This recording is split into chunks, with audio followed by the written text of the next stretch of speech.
Ndlozi, 9 a.m. to midday, taking your calls on 0861 987 000.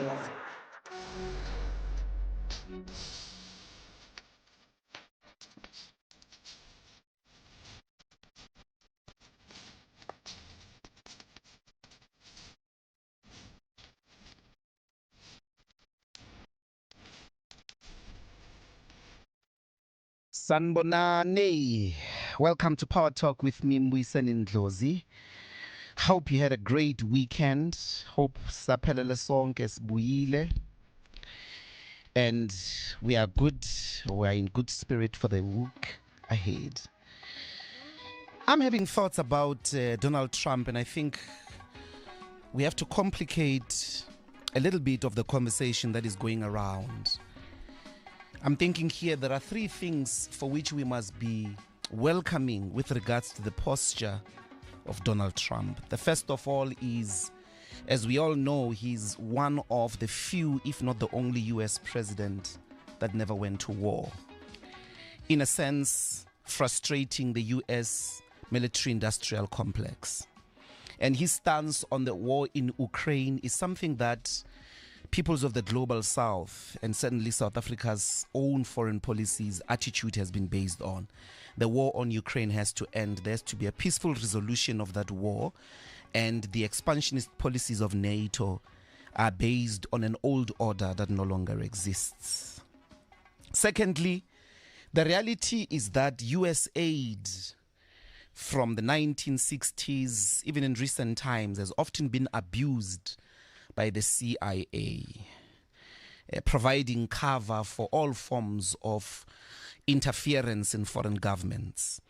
At some point, there was an actual open partnership between USAID and the CIA, and the Congress in the United States had to cut those links. But the suspicions for the continuation of many organizations in many parts of the world, in many countries, some of which are organizations supporting democracy, these rights, basically sponsoring protests and trying to spread the liberal values of the liberal democratic order, have been accused for all forms of interference in domestic affairs of sovereign nations. And Donald Trump's call for the radical review of those funds is something the peoples of the South and peoples of other parts of the world have often called for, because US aid has been used as a weapon for US interference. But thirdly, and most importantly for me, is what he calls the deep state, which has had serious social, or rather serious influence on social institutions in the US, despite the general will of the people, despite the general voter outcomes. Somehow, you see that in sort of two important, events. The global financial crisis in 2008 signifies the deep state, and its tentacles in the financial sector, as well as the very military-industrial complex. And we must not forget that at the core of his attitude towards South Africa, it's not just AfriForum. In fact, AfriForum is epiphenomenal. The true reason, the central reason that was stated by his government has to do with South Africa's position on Israel-Palestine. But it seems to me Trump is trying to rechannel all efforts on a confrontation with China. He wants to withdraw out of old institutions that no longer have relevance in the current global order, like NATO, so that he can focus on China. And China is significant because China is the direct competitor of the United States when it comes to artificial intelligence and the space race. And taking into consideration that the business people around Trump are the tech giants, who are often not very much linked to the traditional capitalist establishment in the US. They want a focus on China. They want state support, state protection from that type of artificial intelligence race as well as the space race. I don't know what are your thoughts, but welcome to Power Talk with me, Mbuyiseni Ndlozi. Power 98.7. We're taking Your calls for the open line 0861987000, WhatsApp line 0833037093. And it was reported in the news with our sister Tessa that the efforts for the South African delegation to land in Washington, led by Mama Naledi Pandor, have been stalled. So the strained U.S. relations, I think there's a way to rethink them about some of the commonalities with regards to what Donald Trump is doing and what has been the standing positions of South Africa's foreign and international solidarity posture. Before we go to the open lines, here is our Monday Jam.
Welcome to Power Talk with me, Mbuyiseni Ndlozi.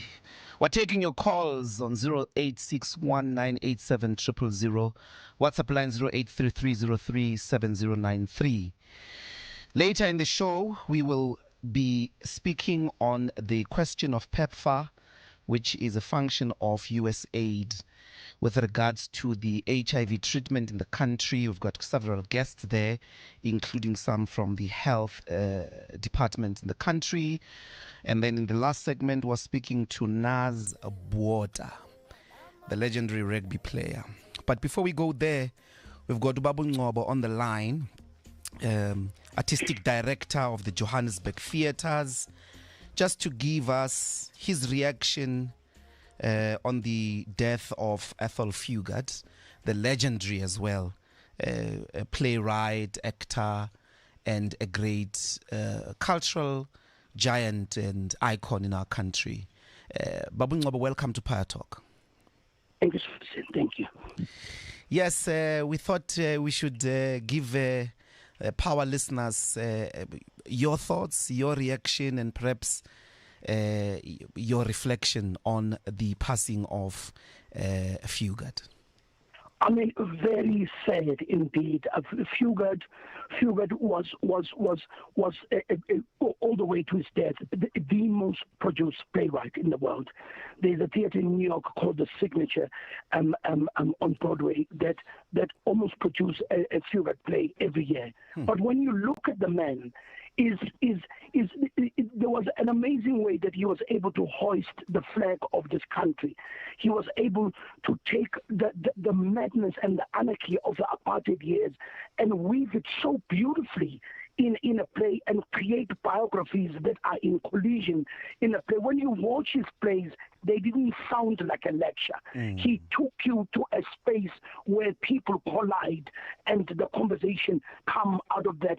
He made ordinary people and very special, gave them a pedestal, faceless people that no one will ever mention in anything. And so his mentorship of writers, and not only in this country, all over the world, he inspired so many people that were contemplating finding a paper and a pen and put down thoughts that will lead to a production. His relationship with Zakes Mogai that started in the early 60s, that birthed that amazing piece and brave play called Blood Knot.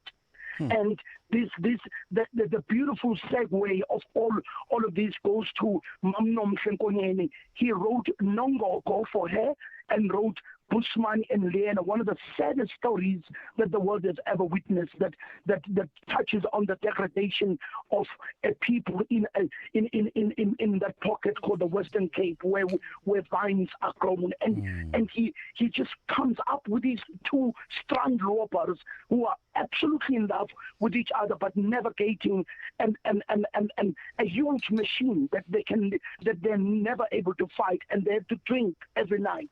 And these plays have been seen at the Royal Court in London. They've been in Avignon in the south of France. They've been in Edinburgh and at the festival. Fugard is just, you mention Fugard and people immediately think of South Africa. You know, like almost like a beautiful dish or a wine that you would think about from South Africa, that when people mention it, that it just resonates this country. And then we say what he did for Port Elizabeth is what Scorsese and Neil Simon have done for New York.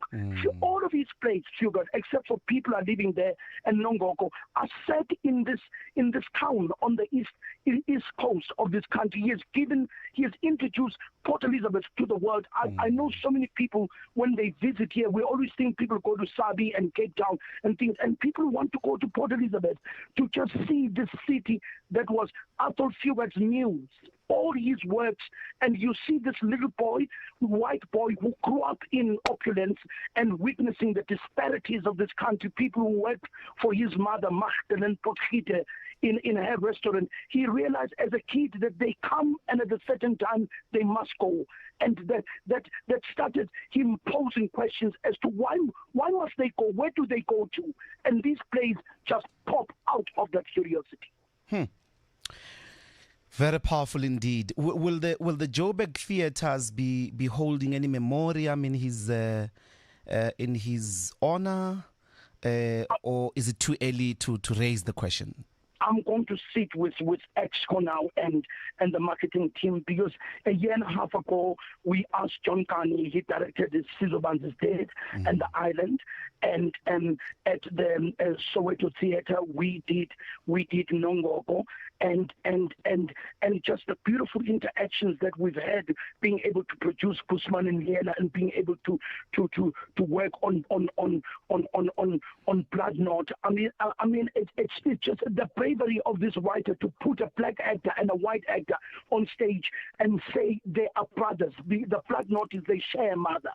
And when audiences sit and watch this play, it blows your mind how he is able to just to take South Africa and put it through the sort of the voices of these two characters, and they talk about this country. The one brother is able to enter other places and the other can't, but they share a mother. They and you see from older people to young people who are at schools today, when they watch Fugard, they're just blown out of their minds. So you might say his work is period, but the things that he dealt with are not period. And Fugard, whatever he wrote about is still happening in this country. The inequality, the subjugation that is happening in this country, and lack of direction around things that are so important for this country to fix. And Fugard was posing all of those questions in Road to Mecca, in a place with for aloes, and in people are living there, in all these, just like these great plays. And we got to, when I was still at the market, we brought him. He came to do a play at 88, and Fugard performed on stage. And wow.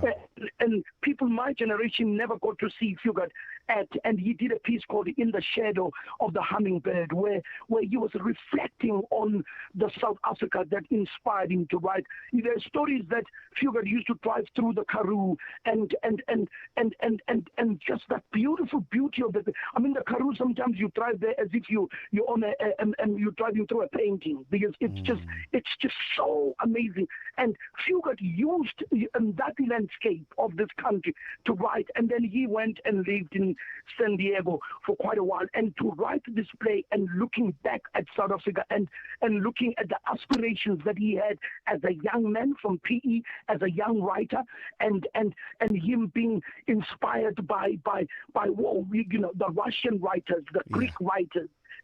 So he, in that play, he reflects back to the country. It was just, when it ended, there wasn't even a standing ovation. All of us just sat there and it just wowed by how this man has stayed in touch with this country, and he will be remembered for really and making a young person look at him and say to themselves, there is somebody who sets a bar. And I'm hoping the Department of Arts and Culture will start an award for emerging writers and name it after Adolf Fugard. Thank you so much, Babu Ngcobo. Thank you, and may his soul rest in power. That is James Ngcobo, Artistic Director. This is Power Talk. Welcome. If you've just joined us, these are the open lines. You can call us on 0861987000. Send us your voice notes on 0833037093. Nare, welcome to Power Talk. What's in your mind? Hi, Ndlozi, how's it? I'm good, brother. How are you? Hi, Kishap. Yeah, boy, I never heard of Adolf Fugard until that movie, too, So, yeah. Yeah, I didn't know about him, but I think I wrote interesting plays. I did read a couple of them after that. Yeah, so listen, I just want to talk about a school of thought, When I'm talking about a school of thought, I'm talking about our constitution. Our constitution is built around a school of European Eurocentric school of thought. So that's the other day there was a lady, she was talking about why can't us as Africans fix our communities and all get together. There's so much bureaucracy around doing that, because I know around the community where I stay when you're trying to get involved. So this is how the government have made. They have made everything, it must be done through them. You understand? When you do something, not through them, it depends as well on the management. They might reject you. That's what happened as well to the EFF when they built, I think, a bridge somewhere, I cannot remember where, but we understand. So they went there and they have to demolish that bridge. But that bridge, actually, it was meant for kids so that they can cross, I understand, the river when especially it's raining. It was properly done, but because it was not done by the government. So the whole idea is the school of thought, our constitution, it should be African constitution, so that us black people, we can be responsible. We can take the whole village as well to raise up a child. As it is, I think black people, we struggle with this constitution. It was never meant for us. So the constitution is just a school of thought. It doesn't mean that it's all right, but it's a school how white people think. This is not how us black people think. Nare there from Black Gori talking about the constitution. We'll pick up that conversation. Let's take Steve Libilo. Steve Libilo, welcome to Power Talk. Hi, Dr. Ndlozi. In actual fact, what I'm just about to talk about would be a follow-up to what Nari has just said.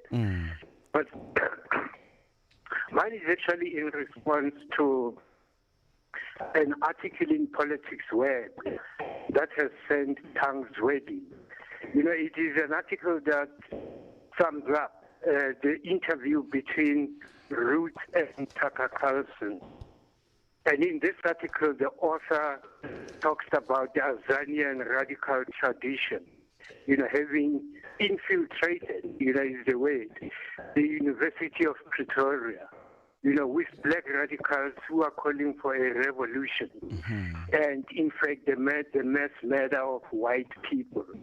And they mentioned the academics concerned, who indeed are members of the Azanian Philosophical Society, and they have actually made a mark just in terms of the paradigm that they introduced, particularly at UP in the jurisprudence department. And I thought, this is a subject that we probably might want to talk about. But my reaction to that would be that, for the past 40 years, you had institutions of higher learning, particularly what we used to call bush colleges, such as Kefli, Fort Hare, and other black universities of the time, of the 1980s.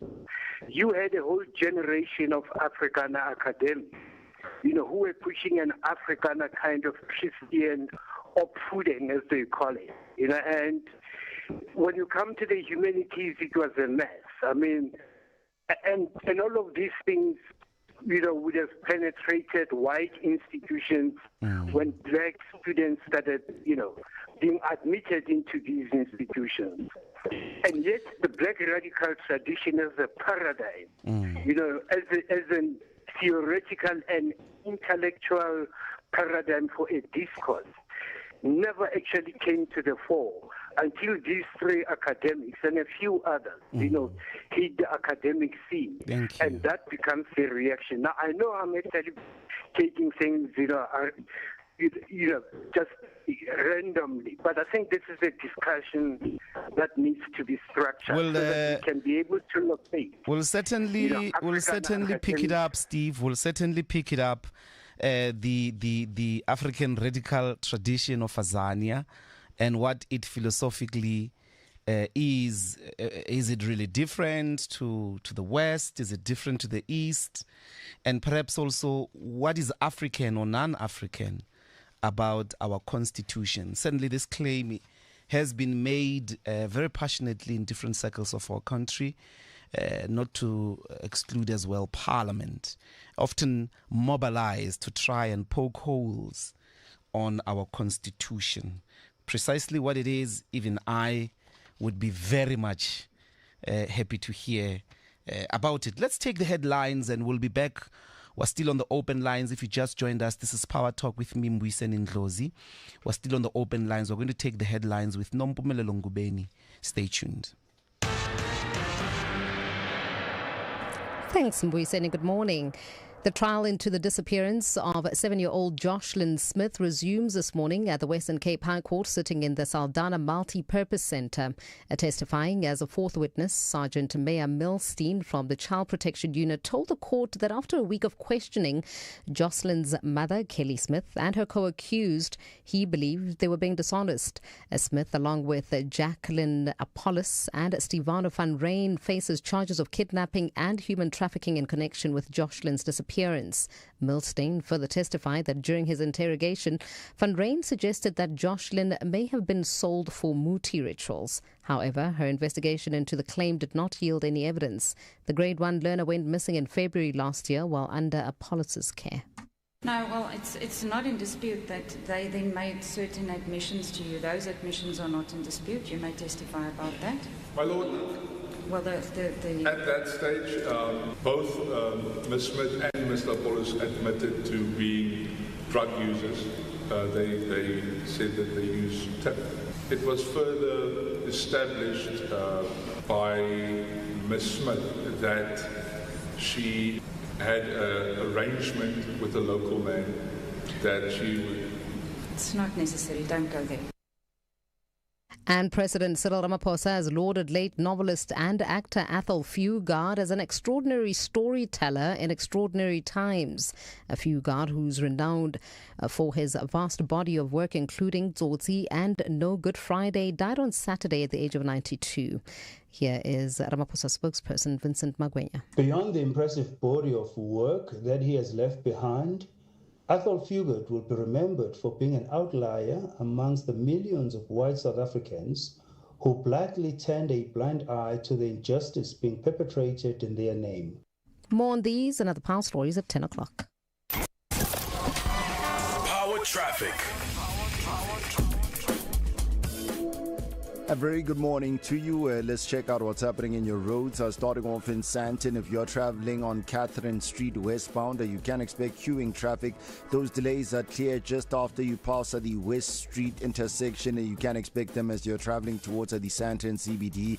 If you are traveling on the M1 northbound, an earlier crash before the Grayston Drive exit seems to have been cleared off the roadway, but traffic is still very slow from Atho Oaklands heading up towards the Grayston Drive exit. You can also expect delays as you are traveling on the M1 southbound approaching the Glenhove Road off-ramp. If you are in Stratham Park traveling on Malibongwe Drive eastbound, there's queuing traffic to expect approaching the Oxford Street intersection. Winnie Mandela Drive southbound experiencing delays in Bryanston as you're traveling past Sloane Street heading towards the Bryanston Drive intersection. And lastly in Craighaven, if you're traveling on Cedar Road, there's some queuing traffic to expect as you're headed towards Uranium Street. And remember, if you come across any further traffic incidents, tweet at Power987 Traffic. For Power Traffic, I'm Lebogang Phukela. Power traffic. Honey, what are you doing? I'm stretching for tonight. I thought you're not dancing at bachelorette parties anymore. Baby, we need the money to put Johnny through matric mos. And what's the police uniform for? The clients feel safer when I wear it. No, man, just sell your bucky to We Buy Cars. They give the best prices and they pay you within minutes. Okay, but can I just go and dance one more time, please? You know how much I love it. No, the buyer's already on his way here. Wow, okay. Strapped for cash? Just sell your vehicle to We Buy Cars. The easiest way to sell your car by far. Power Zone with Katlego Legodi, weekdays midnight to 3 a.m. Katlego Ramusa, who's an author and a motivational speaker. Life does deal us a blow, one after the other. How do we navigate? Laughter is a medicine. Sometimes just laugh at your problems. and you'll have peace. Okay. Yeah. I didn't see that one coming. So you count it all joy. Yes, sir, but if you are not connected to the supernatural, you will lose your mind in the process. There are situations that make you to call on your God, even though you don't believe that there is God. And you start to speak positive things in life when you are going through the most, because words create. What you visualize and verbalize will materialize. Power Zone on Power 98.7. Power Talk with Mbuyiseni and Ndlozi, where your voice is heard and opinion matters. We're taking your calls on 0861 987 000, WhatsApp line 083 303 7093. We're still on the open lines and we've got Hamlet from Pretoria. Welcome to Power Talk. Good morning, the good doctor. Mine this morning is that we're expecting this budget speech by the Minister of Finance. And, when you look at, for the past couple of weeks, we've been talking about this, our country's debt is way too much. It's really putting a major strain on the fiscus, and there's no money essentially in the fiscus. And for me, government is good in putting austerity measures in place. But when it comes to, the privileges and benefits of these ministers, maybe you might shed a light there, because I believe that this ministerial handbook, it's something that the time to review it has come and gone. I think, some of those privileges must be cut to half, if not done away with completely. You can spend billions of rands annually just to ensure that ministers have cars, they've got protectors and all of that. So, and even the number of these protectors, some of these ministers have. Why would you have about 4, 5, 6 protectors? You just have one individual. Could not be 2 or 3 enough, and depending, depending with your position, and now we are likely to foot the bill for this 2%, VAT, and that's pushing inflation up. We know that, as it is, the cost of living in South Africa, it's too high. And you've got to state that they took about 900 trillion rands. They don't know where is that money. The money is not in Kokwescom, Transnet. And now, because of corruption, we are forced now to pay that 2% additional VAT. And they get everything for free. We have to pay, a very heavy price for some of the basic needs. Thank you. It's as if you've got the politicians that are so detached from the basic living conditions of South Africans. Thank you, Hamlet.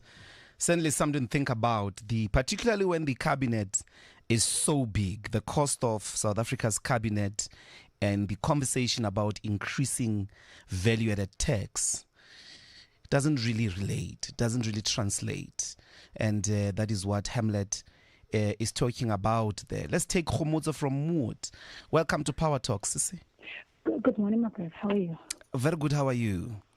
No problems. I would like you to unpack a discussion for me, maybe, when you have some time.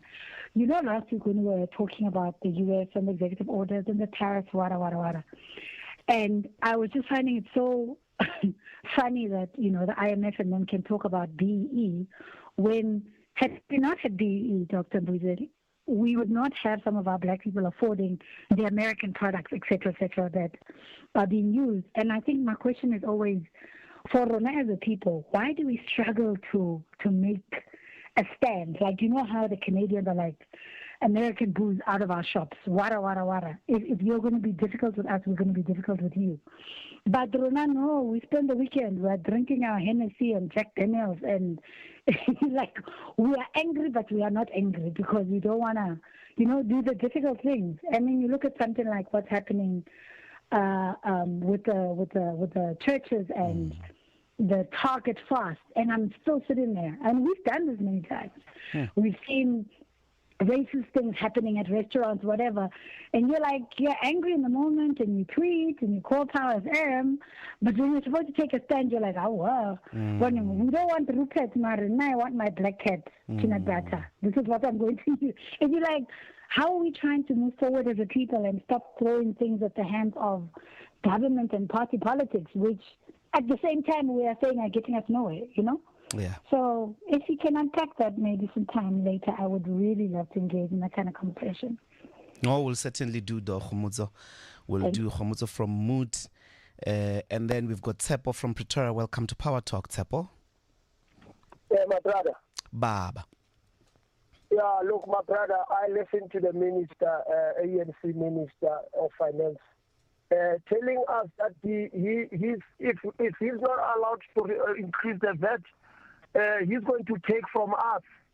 I don't know if this minister understands that this money, this 350, is the money that is supposed to assist the people of this country. It is not luxury. It is not the blue light brigade. It is money that goes to food of the citizens of this country. And he doesn't have a problem taking it away. Can you imagine this guy? He didn't have a problem to tell the nation that if you don't give me 2%, we're going to have to take away SRD grants. My brother, these people are just, I don't know how they behave. They're not taking any fat from themselves. There's so much fat that they can take. They're not even willing to touch it. They've never touched it in the last 30 years. I mean, these guys, if you think about it, my brother, you've got more than 250 mayors and city managers and all of the other guys who are guarded by this blue light brigade. It's 3 people per municipality multiplied by 257. And then you go to the province. All of the MECs, all the premier, they're also guarded by the blue light brigade. And then you go to national. And then you go to parliament, the parliamentarians are flying between Joburg and Cape Town every day through SAA. Who's feeding that cost? When we go to Cape Town, we pay our own money. But the parliamentarians are paid for by the state to fly around every day between Cape Town and Joburg.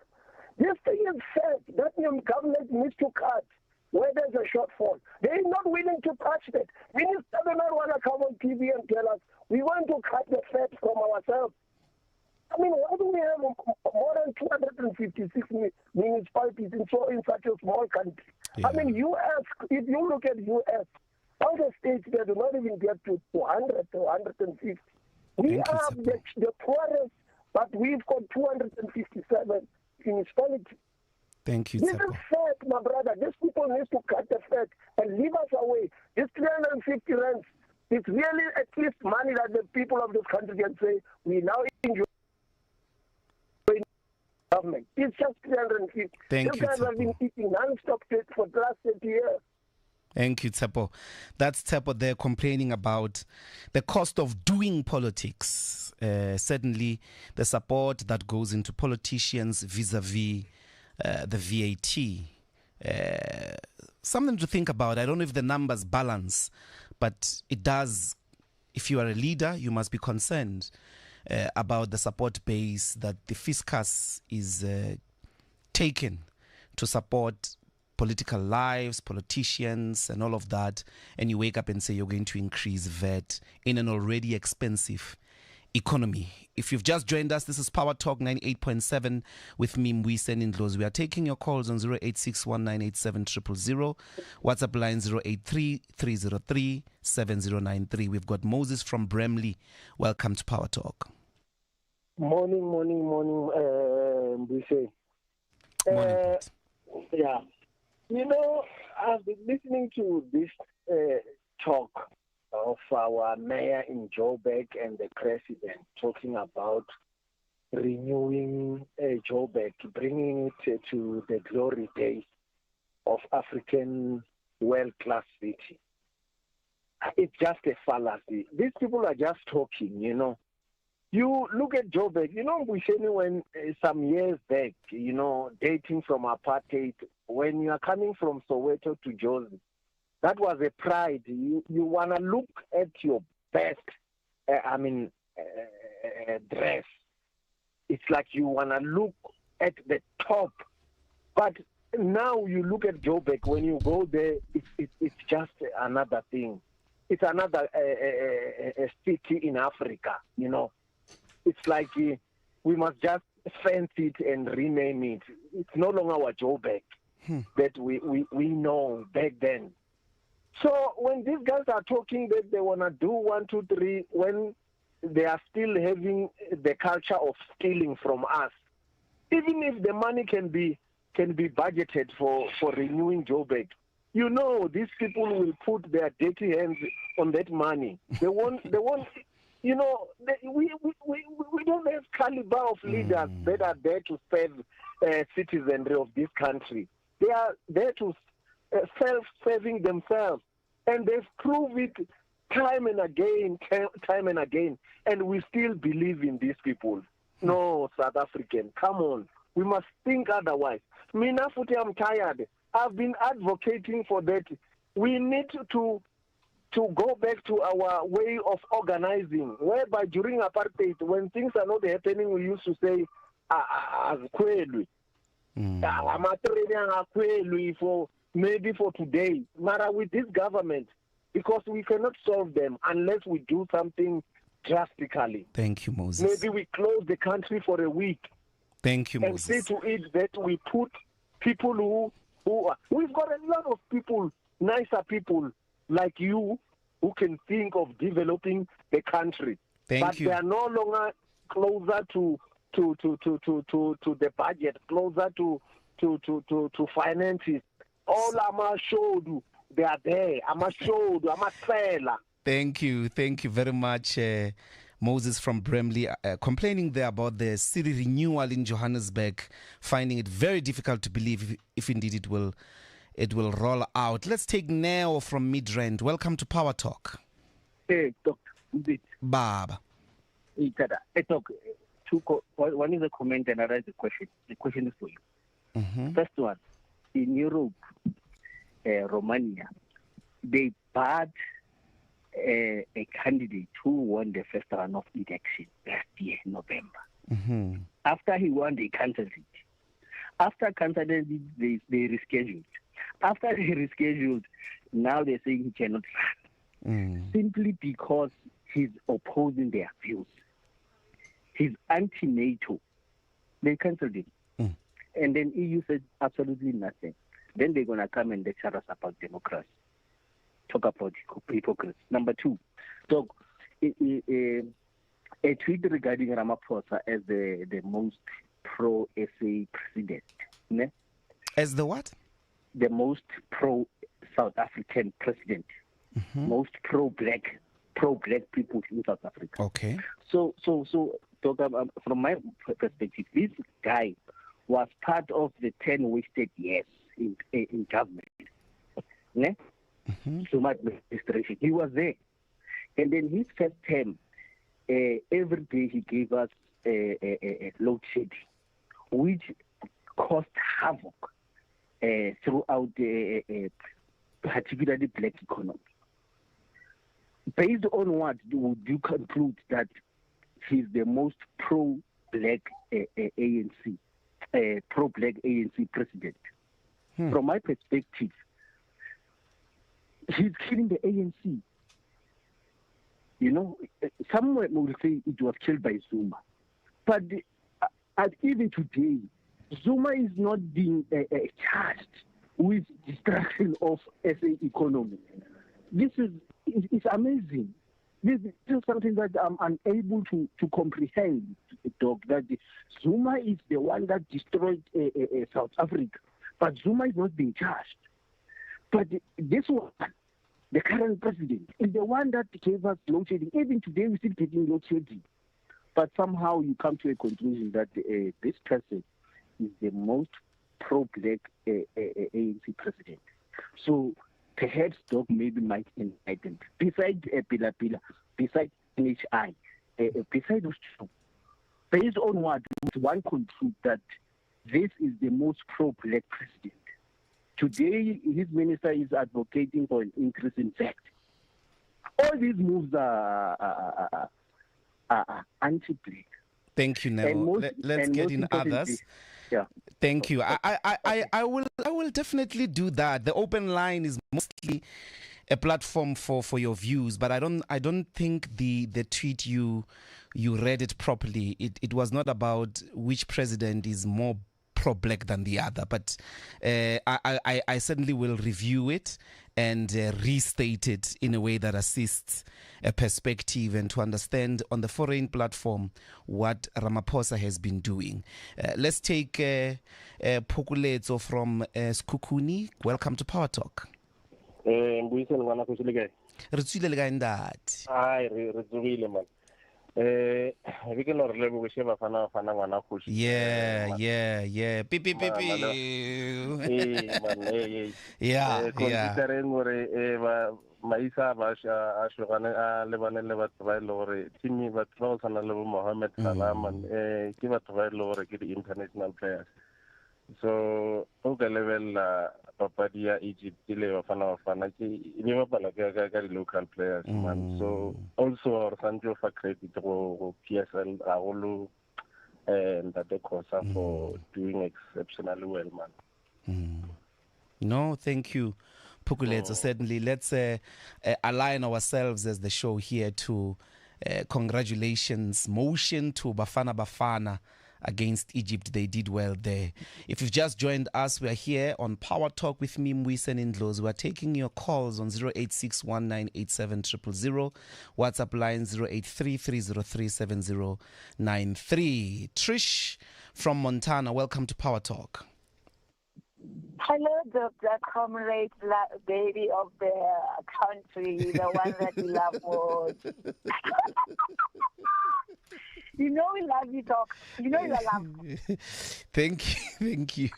You are so loved. And last week I was so emotional when you said, you know, I'm shaking, I'm panicking, and I said, That's a real man. You know, even if you can be an intellectual. There are spaces then when you arrive, you need to humble yourself. So that's why you were panicking. And look at you now today. That fear is gone. You are the best, doctor. You are the best. Thank you, Trish. Thank you God very will much. And God will always be with you. Thank you. He guide our steps. He guide our steps, and He know our destiny. Thank you. So the other thing that I want to talk is 2%. Doc, really we are broken. This thing of right now we need to support the politician. It's really not okay, and it's unconstitutional. Some of us, we are single parents. Even if we can say, okay, fine, let's give them that 2%. You know, politicians, there's no integrity. The money is not going to be used for the things that was supposed to be used. So really, we as single parents, we're struggling to take our kids with our money to best schools. But why must we support men? Like men. I'm done, Doc. Thank you, Trish. Thank you. Now. Thank you very much. Really, this idea it's a strong one, and we are discussing the budget on Wednesday, and we're going to certainly elevate these questions with the officials and some of the experts. Why keep giving more money when we do not see exactly its use? The infrastructure is deteriorating across the board, and the Minister of Finance comes in and says he wants to increase the VAT. You want to increase our troubles on an already troubled government service. So I think it's a valid concern, certainly dominant this morning on the open lines. If you've just joined us, this is Power Talk with me, Mbuyiseni and Ndlozi. We're taking your call 0861987 Let's take KK from Deep Kloof. Welcome to Power Talk. Baba Mbuyiseni. Bab. Abanye bathi Mglosheni, abanye bathi Mbuyiseni. Internet nawe uyayibona le ndaba. Abobana bathi Mglosheni. EFF. Okay, not Mbuyiseni. So you are back to your real name, Mbuyiseni. Okay. When uthini? Abanye bathi Mthandeni, nami ngithi Mthandeni. I'm very happy about you, Doc. And I appreciate your style that you awubeki character yakho phambili. I still remember Paulo Jordan. Whenever he was called on the radio, he insisted that it be called Dr. Paulo Jordan. But when you are Mbuyiseni, you don't call yourself Dr. Mbuyiseni. That is what we call modesty. Thank you, KK. What is in your head this morning? Okay, my take this morning is that we have to audit this SRD grant. Remember, it was introduced during the pandemic era. Yes. And in that time, even illegal foreigners were receiving that money. And when it was taken forward, nobody cut off the illegal foreigners or all those who were not eligible to get the grant. Hence, the bill rises up to 40 billion. So, in order to cut a little bit of fat from this SRC, let us everybody who receives the reapply. And the third part of it is that even kids who are 18 years, who are at school, kids of teachers, kids of even government servants are receiving this grant. Thank you, KK. Thank you, sir. Let's review the SRD grant. It may be funding more than what it's supposed to. Nokwazi from Walkerville. Welcome to Power Talks. See? Yes, hi. Good morning, Dr. Ndlozi. Good morning, Nokwazi. Good morning. My heart is heavy. My heart is heavy because we are walking around here as if all is well. But the reality, Dr. Ndlozi, is that all is not well. The majority of South Africans are living a life they never imagined when they voted in 1994. Yes. That there would be, what breaks my heart, Dr. Ndlozi, is when I see people coming to my dustbin and trying to find food out of my dustbin. And then we call ourselves these Africans who are proud.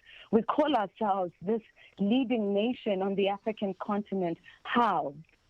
When the least of us is trying to eke out a living in a country that says you are not good enough or we are not able to accommodate you.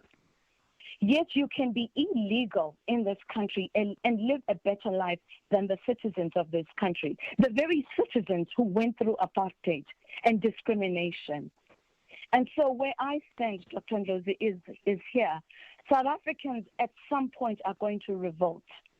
And they're going to take up arms because the life that they have been promised was nothing, but it was futility. There was nothing tangible that they were given. And as such, they will revolt. It will never be business as usual because 20 years later, we will not recognize our own nation. Ndlozi from Walkerville, very strong views there. If things don't improve, we might have internal instability that we see in other countries occurring here on our own land. Very powerful comments there. Caution deep from her soul that is troubled. Thank you very much, Ndlozi from Walkerville. Let's take Lutik from Pretoria. Did I say that name correctly? Oh, yes, you did. Yeah, welcome to Power Talk. Legendo. Ritswile le guy. Oh, no, man. First time on radio, so it's a great privilege to be here. Yeah. I've got 1 to 2 minutes with you before we take the news. So welcome to Power Talk and hit it. All right. So I just want to touch on the budget, specifically with the VAT increase. There's actually no reason for the government to be increasing the VAT. There are many areas that can be looked at, and I'm not sure why they are not being looked at. So, for example, we need to strengthen the revenue collection mechanism. 2 weeks ago, I went to SARS, and it's just painful to pay them, you know, and it should be so easy to pay SARS. So they need to have the best systems in the world, because that's where you start. You don't start by, say, let's cut expenses. You look at the revenue mechanism and say, how can we improve those? And the other thing, the other area one can look at is the state-owned entities. We have over 1,500 state-owned entities that are running our lives. And some of those can easily be matched so that you can shave off the executive level, you know? Not necessarily cutting down the staff because you don't want to create more problems, but the executive level, you can certainly shave off there. And the other thing is that government needs to heavily invest in entrepreneurs. I myself being an entrepreneur, you know, we don't get the proper support we should be getting from government. And I mean, when you look at entrepreneurs, I mean, anyone who goes into entrepreneurship should just have a tremendous amount of support from the government because those are the people that are going to grow the economy. And create jobs. Yeah. Thank you very much. Thank you very much, Lutik, there from Pretoria, about entrepreneurship and job creation. It's top of the hour, 10:00 hours. We are going to take the news with Nyakalo Tefu. Stay tuned. Power News. Thanks, Mbuyiseni. The top stories at this hour. The trial into the disappearance of 7-year-old Jocelyn Smith resumes this morning. And it's all systems go for the Umkhonto weSizwe Party's march in the Pretoria CBD this morning. With the news at 10, a very good morning to you. I'm Nyakalo Tefu. The trial into the disappearance of 7-year-old Jocelyn Smith resumes this morning at the Western Cape High Court sitting at the Saldanha Multi-Purpose Centre. Testifying as the fourth witness, Sergeant Meya Milstein from the Child Protection Unit told the court that after a week of questioning Jocelyn's mother, Kelly Smith, and her co-accused, he believed they were being dishonest. Smith, along with Jacqueline Polis and Stefan Dano van Rijn faces charges of kidnapping and human trafficking in connection with Jocelyn's disappearance. Melstein further testified that during his interrogation, van Rijn suggested that Jocelyn may have been sold for muti rituals. However, his investigation into this claim did not yield any evidence. The Grade 1 learner went missing in February last year while under Apollo's care. No, well, it's not in dispute that they then made certain admissions to you. Those admissions are not in dispute. You may testify about that. My Lord, well, at that stage, both Ms. Smith and Mr. Apollos admitted to being drug users. They said that they used tip. It was further established by Ms. Smith that she had an arrangement with a local man that she would... It's not necessary, don't go there. It's all systems go for Umkhonto weSizwe Party's march in the Pretoria CBD this morning. Members of the party, joined by its Military Veterans League, are currently gathering at Church Square, gearing up for the march to the National Treasury and Reserve Bank. The march is against the 2% VAT increase and the pending liquidation of Itala Bank. 257,000 depositors at Itala have not been able to withdraw or deposit funds after the repayment administrator instructed the entity to stop all withdrawals and deposits. The instruction followed an application by the Prudential Authority of the South African Reserve Bank to provisionally liquidate Itala over claims of legal and technical insolvency. Speaking to Power News ahead of the march, MKP Tshwane regional organizer Mpho Morolane had this to say. It cannot be that a bank that has assisted African business people, farmers, it's being liquidated like that. I mean, and we're saying that no to a liquidation of Itala. The second issue is the march against the increase on VAT. And it cannot be that the powers that be just takes a decision in saying that there is an increment on VAT. Remember, this VAT is as a result of the shortfall in our fiscus of 60 billion rand. In other news, KwaZulu-Natal has been declared a state of disaster following the devastating impact of recent extreme weather conditions. The declaration made by the National Disaster Management Centre enables the mobilization of all state organs to support affected communities and implement contingency measures. Last month, the province has experienced heavy rainfall and severe flooding. The recent floods have claimed at least 22 lives. According to the provincial government, the widespread destruction has resulted in an estimated 3.1 billion rand in damages. Meanwhile, speaking on behalf of the Department of COGTA, Senzelwe Mzila stated that MEC Thulasizwe Buthelezi has welcomed the declaration. This declaration, promulgated in terms of Section 23(1)(b) of the Disaster Management Act 2002, represents a critical intervention to ensure a cohesive and comprehensive response to the devastating consequences of the recent disruptive rainfall, thunderstorms, floods, and powerful winds. The MEC for COGTA has assured the people of KZN that the department will work diligently with the NDMC, municipalities, and all pertinent stakeholders to ensure the efficient coordination of response and recovery efforts. Transport Minister Barbara Creasy is currently at the Pilomoni Hospital in the Free State to assess the recovery and rehabilitation of the 2 remaining patients who were affected in the tragic Free State crash. The crash occurred earlier this week on the N16, not far from Reddersburg towards Smithsfield, resulting in the deaths of 10 individuals.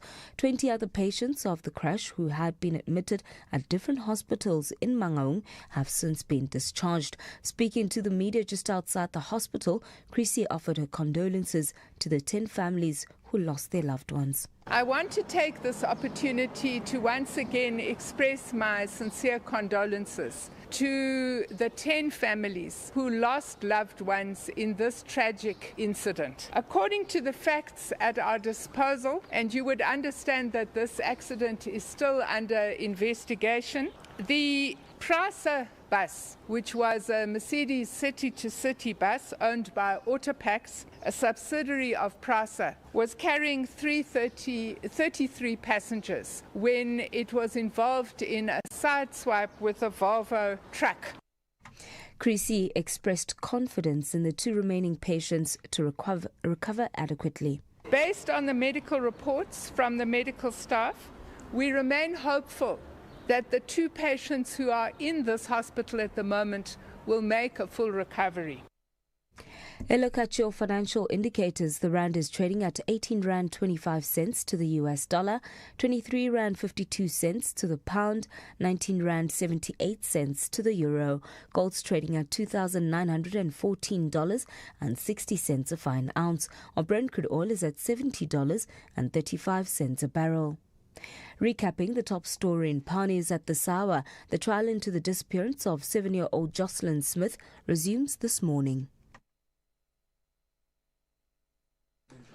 In power traffic, there are no major incidents reported around most parts of the province. If you are traveling on the M1 southbound, though, you can expect some delays approaching the Glenhove Road exit. In Crown City, if you are traveling on the M2 westbound, there's some slow-moving traffic to expect between the Crown interchange and the Main Reef Road intersection. If you are in Kempton Park and traveling on the R24 westbound, there's some queuing traffic from the OR Tambo International Airport. Those delays are clear before the Barbara Road off-ramp, rather. And lastly, if you're traveling towards Kempton Park on the R21 southbound, there's some heavy congestion that's starting shortly after you pass Olifantsfontein Road, clearing just after the R25 Babsfontein Road exit. Power News. On FM, online, and DSTV channel 889. This is Power 98.7. This is Power 98.7.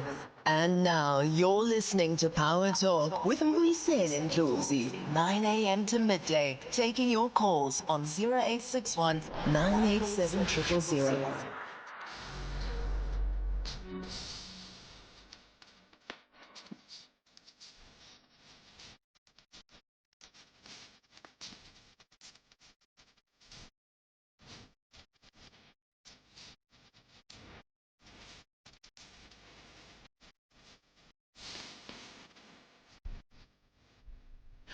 Welcome back to Power Talk with me, Mbuyiseni and Ndlozi.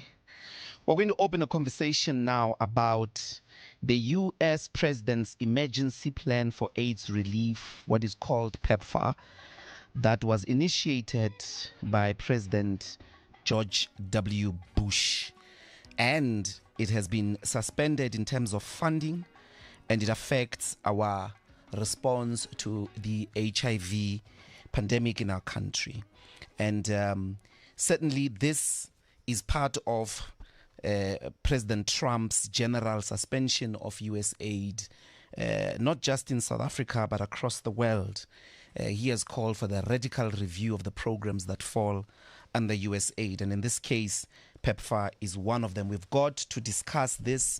Senior Executive for Strategic Trade at Aspen, Dr. Stravos Nicolaou. We've got Deputy Director General for Health Programs at the Department of Health, Mr. Ramapalani Morewani. And then we've got from Public Health Medicine Specialist at Anova Health Institute, Dr. Kate Rees. We've got also Dr. Farid Abdullah from the South African Medical Research Council, and finally from the Treatment Action Campaign, Anele Yawa. They're going to be with us for the whole of this hour to try and basically get to the bottom of appreciating the consequences of this and what the way forward really is. I'm going to start with Anele and Dr. Rees, just to maybe to start with you, Anele, to sort of paint the proper consequences of the suspension of PEPFAR to the tune of $440 million by President Trump. What are the implications of this? And welcome to Power Talk. Good morning to you, Dr. Ndlozi, and good morning to all the panelists. This executive order, which subsequently led to the stop of order, has dire consequences in our response to HIV, not only in South Africa, but global. But in the context of South Africa, as much as global funds, PEPFAR was funding our AIDS response with about 17%.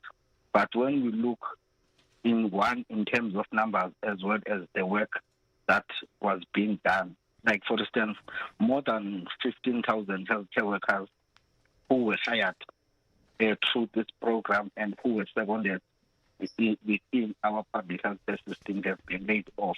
But we will remember also that PEPFAR had other programs which the National Department of Health was not funding, like for instance, your drop-in centers where they were providing gender affirming services for queer population, and those services now are no longer provided. But also at a community level, there were many programs that were funded through the PEPFAR grant, like for instance, your community outreach programs where there were community care workers who will go to our communities, either they educate people about HIV prevention, adherence, and all of that. And in some instances, in deep rural areas, you will find out that there were mobile clinics that were testing people for HIV and TB, but also assisting them in terms of providing medicines. And all those services, since the stop work order, have since been suspended. And it is a problem, and it therefore means that both private sector, government, and civil society, we need to work together to ensure that we continue to reach out to those communities in terms of providing services, so that we ensure that no one is disengaging from care, but also we continue to provide services that were provided in those communities. But amongst them all, it is important that since we know that about 15,000 healthcare workers have been laid off, how do we address the question of continuing to decongest our health facilities by ensuring that people living with HIV and those who are stable on treatment are given 3 to 6 multi-month dispensing of medication so that they don't frequent visit to our health establishment. Thank you. Are you as TAC in any way, in terms of the work that you do, affected by maybe not directly PEPFAR, but some other form of funding that comes from USAID? Yes, we are. If so, how much are we talking about, and what kind of work were you doing with that amount? So, yes, we are affected because as TAC, together with other organizations of people living with HIV, we have been implementing work which is called community monitoring through the Register project, and the Register was funded by this grant through the UNAIDS, where we were monitoring the quality of services which are provided to people living with HIV, key population, as well as the general public health users in 27 districts of our country. And since the stop work order was issued, we had to lay off more than 160 staff members, who the majority of them are people living with HIV and who were working in these communities. So we are directly affected. And how much are we talking about? Like, what were you receiving from USAID? How much were you receiving? We were receiving money from UNAID, which is about 58 million per annum. $58 million? Yes. No, 1,000 rand. 58 million rand. 58 million rands annually. Yes. Okay, I'm going to bring in. I don't know if we have Dr. Kate Reese yet online. Yes. Oh, there. Welcome to Power Talk, Doc. Can you walk us through the implications of the withdrawal or suspension of PEPFAR on ANOVA? Maybe firstly, just what is it that you guys do, and the actual implications, and maybe also the numbers of people that are affected, not from a jobs point of view, but the actual work that you are doing around people living with HIV and AIDS. Thank you. Thank you for having me. So ANOVA is one of several large implementing partners that PEPFAR has in South Africa. We are called a DSP, so a district support partner. That means we link really closely with the Department of Health to strengthen their HIV and TB service provision. So we've been complementing the HIV services that the Department of Health is able to provide. And a lot of what Anele has spoken to really explains it. We've worked in the community a lot with outreach, especially for certain populations who find it difficult to access the clinic. We focused on multi-month dispensing, making sure that people get 3 to 6 months of medication, systems for people to access their medication more easily, and I think really working with key populations as well, and with people who are really sick from HIV and need higher levels of referral. And that's all embedded within the government clinics. And so it's quite hard to say how many people are affected. I would say that almost everyone that accesses public health services would be affected. We at ANOVA, we support almost 1 million people on antiretroviral therapy. Now, the government is still going to continue their therapy. It doesn't mean that they're going to stop, but the work that we are doing has impacted on them and will now stop and be more, they might have struggles in accessing certain services. So when you say 1 million people, what were you doing? Were you providing the ARVs, the actual drugs, or it's just a sort of therapeutic support mechanism? Yes, so the government provides almost all of the drugs in South Africa. We are really, really lucky, unlike other countries where that is not the case. The drug supply, therefore, can be maintained, and the backbones of the services, the infrastructure, the clinics can be maintained. We're not collapsing to the same extent that many other countries, unfortunately, HIV programs are collapsing. The partners work with the Departments of Health. And so it's things like ensuring quality, health system strengthening, helping with information systems, helping with management of staff, allocation of staff, implementing new guidelines. So it's a lot of quality improvement. And we've worked really hard to become embedded with the Departments of Health and really integral partners. Which means that it's quite difficult now to disentangle the effects. But unfortunately, because we're losing so many staff members, it does seem likely that waiting times at clinics will go up for everybody, since we'll have fewer people on the ground. Let me do this, Dr. Rees, for the benefit of our listeners. If the drugs are not affected, I mean, it might be difficult for people to really appreciate the work that you do, and in what form will it affect the provision of quality health care for the people living with HIV/AIDS? Maybe you want to give specific examples of precisely what it is that you were doing. And please repeat that again. Are you saying South Africa's government is actually not going to stop the provision of ARVs? Because that's basically what has been circulating, that this funding is affecting the provision of actual drugs. So we need to differentiate South Africa from other countries, because this is a global problem. And in South Africa, the government has paid for the majority, the vast majority, 90% at least, of all our antiretrovirals.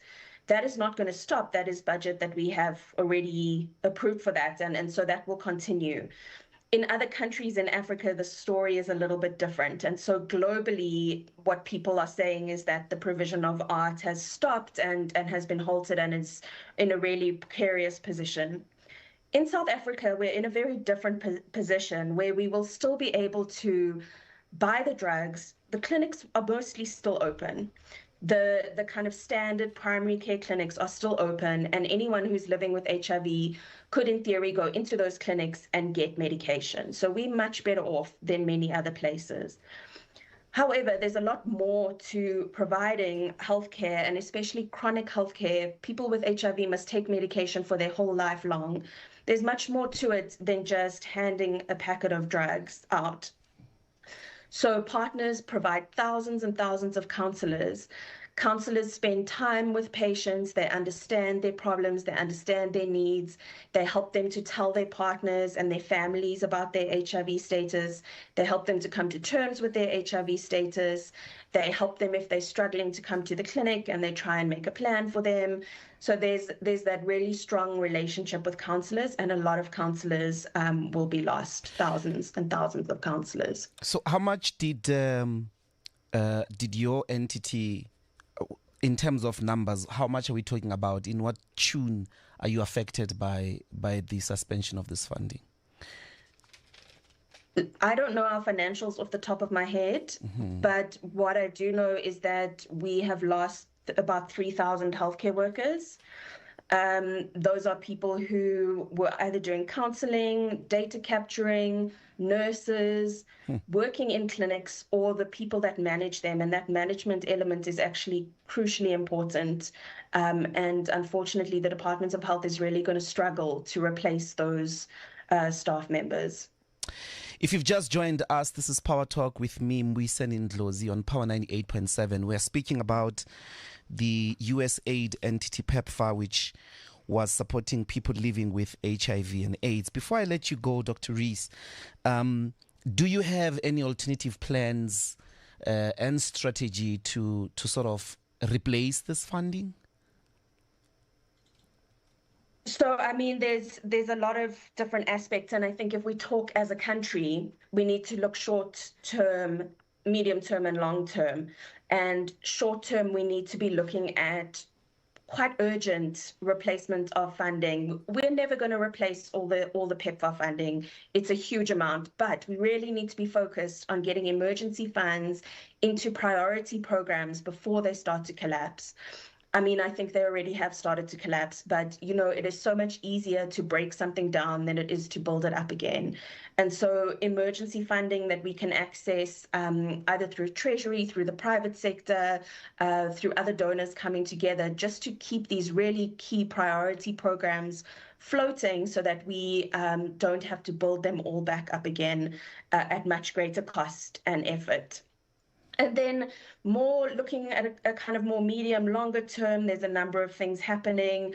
We desperately waiting to hear what comes out in the budget speech, of course. And we're thinking about the budgets of the future and how the Department of Health might be able to fund partners on a smaller scale, but to provide these really critical services that they aren't able to provide themselves. And private sector, we'd really like to see how we can bring in private sector to support at this crucial time. Thank you very much, Dr. And I'm going to, I won't be holding you and Anele. Thank you very much for joining us, Dr. Rees from ANOVA and Anele from the TAC. I want to bring in Dr. Farid Abdullah. What I'm hearing, Doc, I don't know what, it seems to me that we need to reconceptualize the way we think about primary health care, because the work that I'm hearing that is going to be affected, and you can perhaps maybe confirm this, that to all South Africans to know, they are not going to stop receiving ARVs. Everybody that has been receiving ARV is going to receive ARV moving forward. But what the work that is going to be affected has to do with is the sort of support structure that goes along with the reception of treatment. Am I correct with that? And if so, what is the challenge here? Is it Treasury or the Health Department rethinking the primary healthcare model that we have at the moment, to sort of think about it along the lines of health education, preventative care, and all those things that organizations like ANOVA was doing? Thanks, Mbuyiseni, and thanks for the invitation. I mean, a couple of points to add on. Firstly, it's really important to emphasize that the South African government pays for treatment, pays for the drugs, for the lab investigations, and for the vast majority of staff for the HIV program, and that there will be no interruption from a supply point of view of the drugs. As Kate has mentioned on numerous occasions, at least we have that going for us, in that the South African government, South Africa as a middle-income country, has the resources to be able to provide the basics. Mm-hmm. But what you need to understand, everybody needs to understand, is that this HIV epidemic, affects 8 million people in South Africa. It's a catastrophic event that no normal public health system would be able to deal with without help. Mm-hmm. And where we landed with the PEPFAR implementing partners, the NGOs, and the government, is a very nice combination of the two.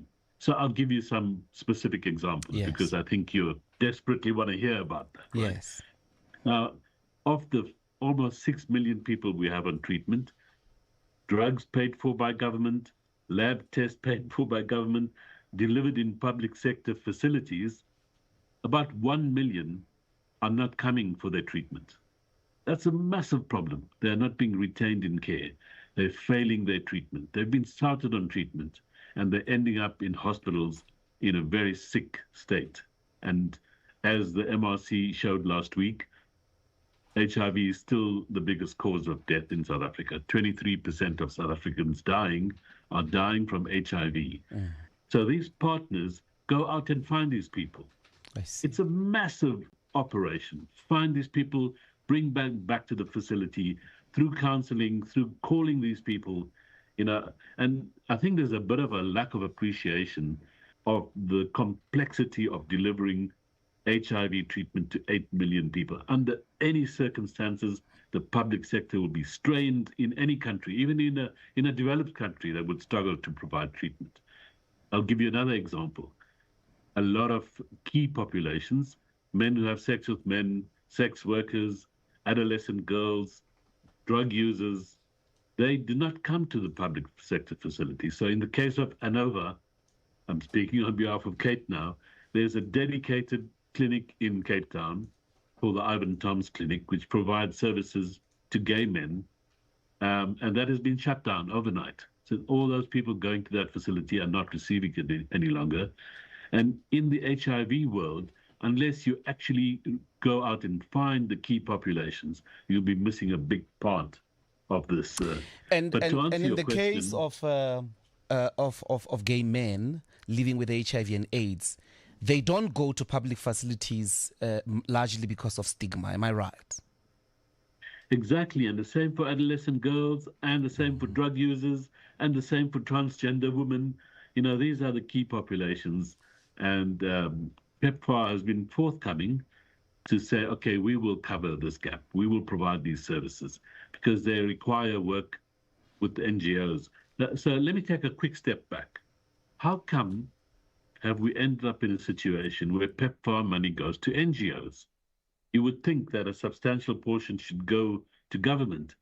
But because government could provide the basics, and because when PEPFAR started, we had a government that didn't want to provide treatment, and PEPFAR started funding small NGOs, which were providing treatment through donor funding. And these NGOs have grown. Like PEPFAR was a very small NGO. Now it's got 3,000 staff. And the same applies to 20 or 30 organizations. But over time, the combination of these NGO-funded activities and government activities delivered at public sector facilities have been the combination we needed to get so many people on treatment with such a massive impact on life expectancy, such an impact on mortality. That's why South Africa can talk about a largely successful HIV response. But to answer your question, and I'm sorry I'm taking so long, is should we change the way we are delivering these services? Let us pause there, Doc. I'm sorry, and please do stay on the line. We're going to take quick headlines because it's 10:30, and then I want to spend the next 30 minutes really drilling on the way forward, and we're going to also bring in Aspen. Please, we're going to take precisely where you've left off when we come back from the headlines. Let's take the headlines here on Power Talk with Nyakalo Defu. Stay tuned. Thanks, Mbuyiseni. Good morning. In news making headlines at this hour, the Springs Magistrates Court is set to hand down bail judgment in the murder case of Ekurhuleni Metro Police Officer Banele Skhosana. Skhosana was gunned down last month while opening his puzzle shop in Guatema. Skhosana's wife, Sbongile Dlamini, is accused of orchestrating the murder.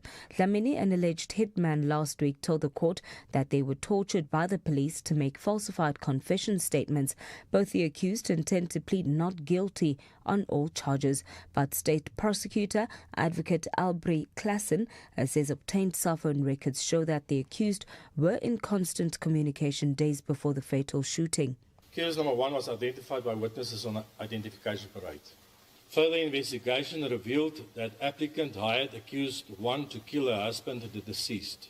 At this stage of the investigation, the state can place on record that there was contact via cell phones between accused 1 and the applicant prior to the shooting of the deceased. In other news, it's all systems go for Umkhonto weSizwe Party's march in the Pretoria CBD this morning. Members of the party, joined by its Military Veterans League, are currently gathering at Church Square, gearing up for the march to the National Treasury and Reserve Bank. The march is against the 2% VAT increase and the pending liquidation of Ithala Bank. 257,000 depositors at Ithala have not been able to withdraw or deposit funds after the repayment administrator instructed the entity to stop all withdrawals and deposits. The instruction followed an application by the Prudential Authority of the South African Reserve Bank to provisionally liquidate Ithala over claims of legal and technical insolvency. Speaking to Power News ahead of the march, MKP Tshwane regional organizer Mpomorolane had this to say. It cannot be that a bank that has assisted African business people, farmers, it's being liquidated like that. I mean, and we're saying that no to a liquidation of Ithala. The second issue is the march against the increase on VAT. And it cannot be that the powers that be just takes a decision in saying that there is an increment on VAT. Remember, this VAT is as a result of the shortfall in our fiscus of 60 billion rand. More on these and other stories at 11. Power traffic. A very good morning to you once again. We start off in Davidton. If you're traveling on the N12 westbound, there's a crash that's happened before the Padfontein Road exit. That route is closed off at the moment, so do expect some heavy congestion as well as some local diversions from the N12 highway. That incident's also affecting traffic on the N12 eastbound, heading towards the Kingsway exit. If you're traveling out of the OR Tambo International Airport, you'll bump into some delays on the R24 westbound. Those delays are headed towards the Barbara Road exit. A number of traffic lights around the city of Johannesburg are out this morning. If you're traveling on Bearsnodia Drive, those lights are out in Emiransha. That's at the Judges Avenue intersection. That's actually in Cresta. In Emiransha, traffic lights are out at 3rd and Tana Road. In Craigall, they're out at Buckingham and Jan Smuts Avenue. If you're traveling on Winnie Mandela Drive in Bryanston, traffic lights are out at Sloane as well as at the Dover Road intersection on Malibongwe Drive eastbound in Randburg. Those traffic lights are out at the Hans Kuman Street intersection. And remember, if you come across any further traffic incidents, tweet at Power987 Traffic. For Power Traffic, I'm Lebohang Pukela. Power traffic. Engaging in conversations that matter. Power Talk with Mbuyiseni and Ndlozi, 9 a.m. to midday.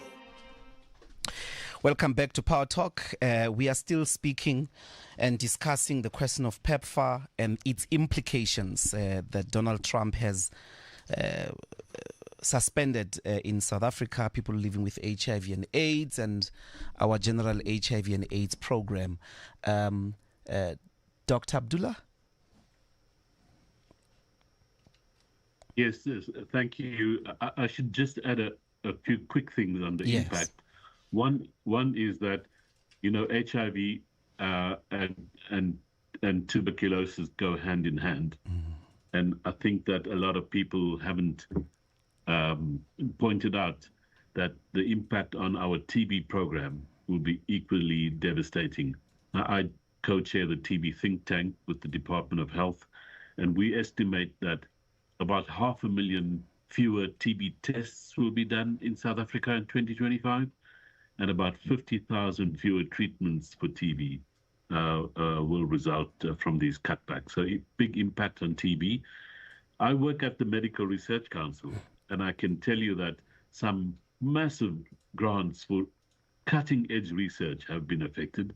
So our biggest HIV vaccine research project, which received a $46 million grant from USAID, was stopped overnight. And we also have what we estimate to be about $100 million worth of TB research, not only at the MRC, but across the country that's being affected. Now, if the US came to us and said, look, we have a problem, we've got a different policy now, you know, we can't support you to the same extent as before, I think we would have been prepared to have that conversation with them about, you know, slowly phasing the arrangement over 2 or 3 years.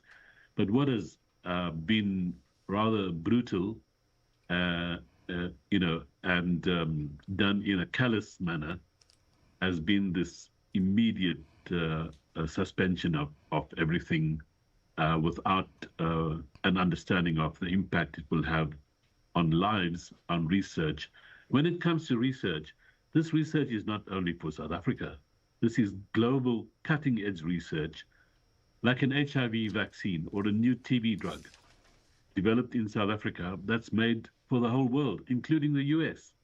And science doesn't operate country by country. So US scientists are now starting to wonder if they should partner with South African scientists.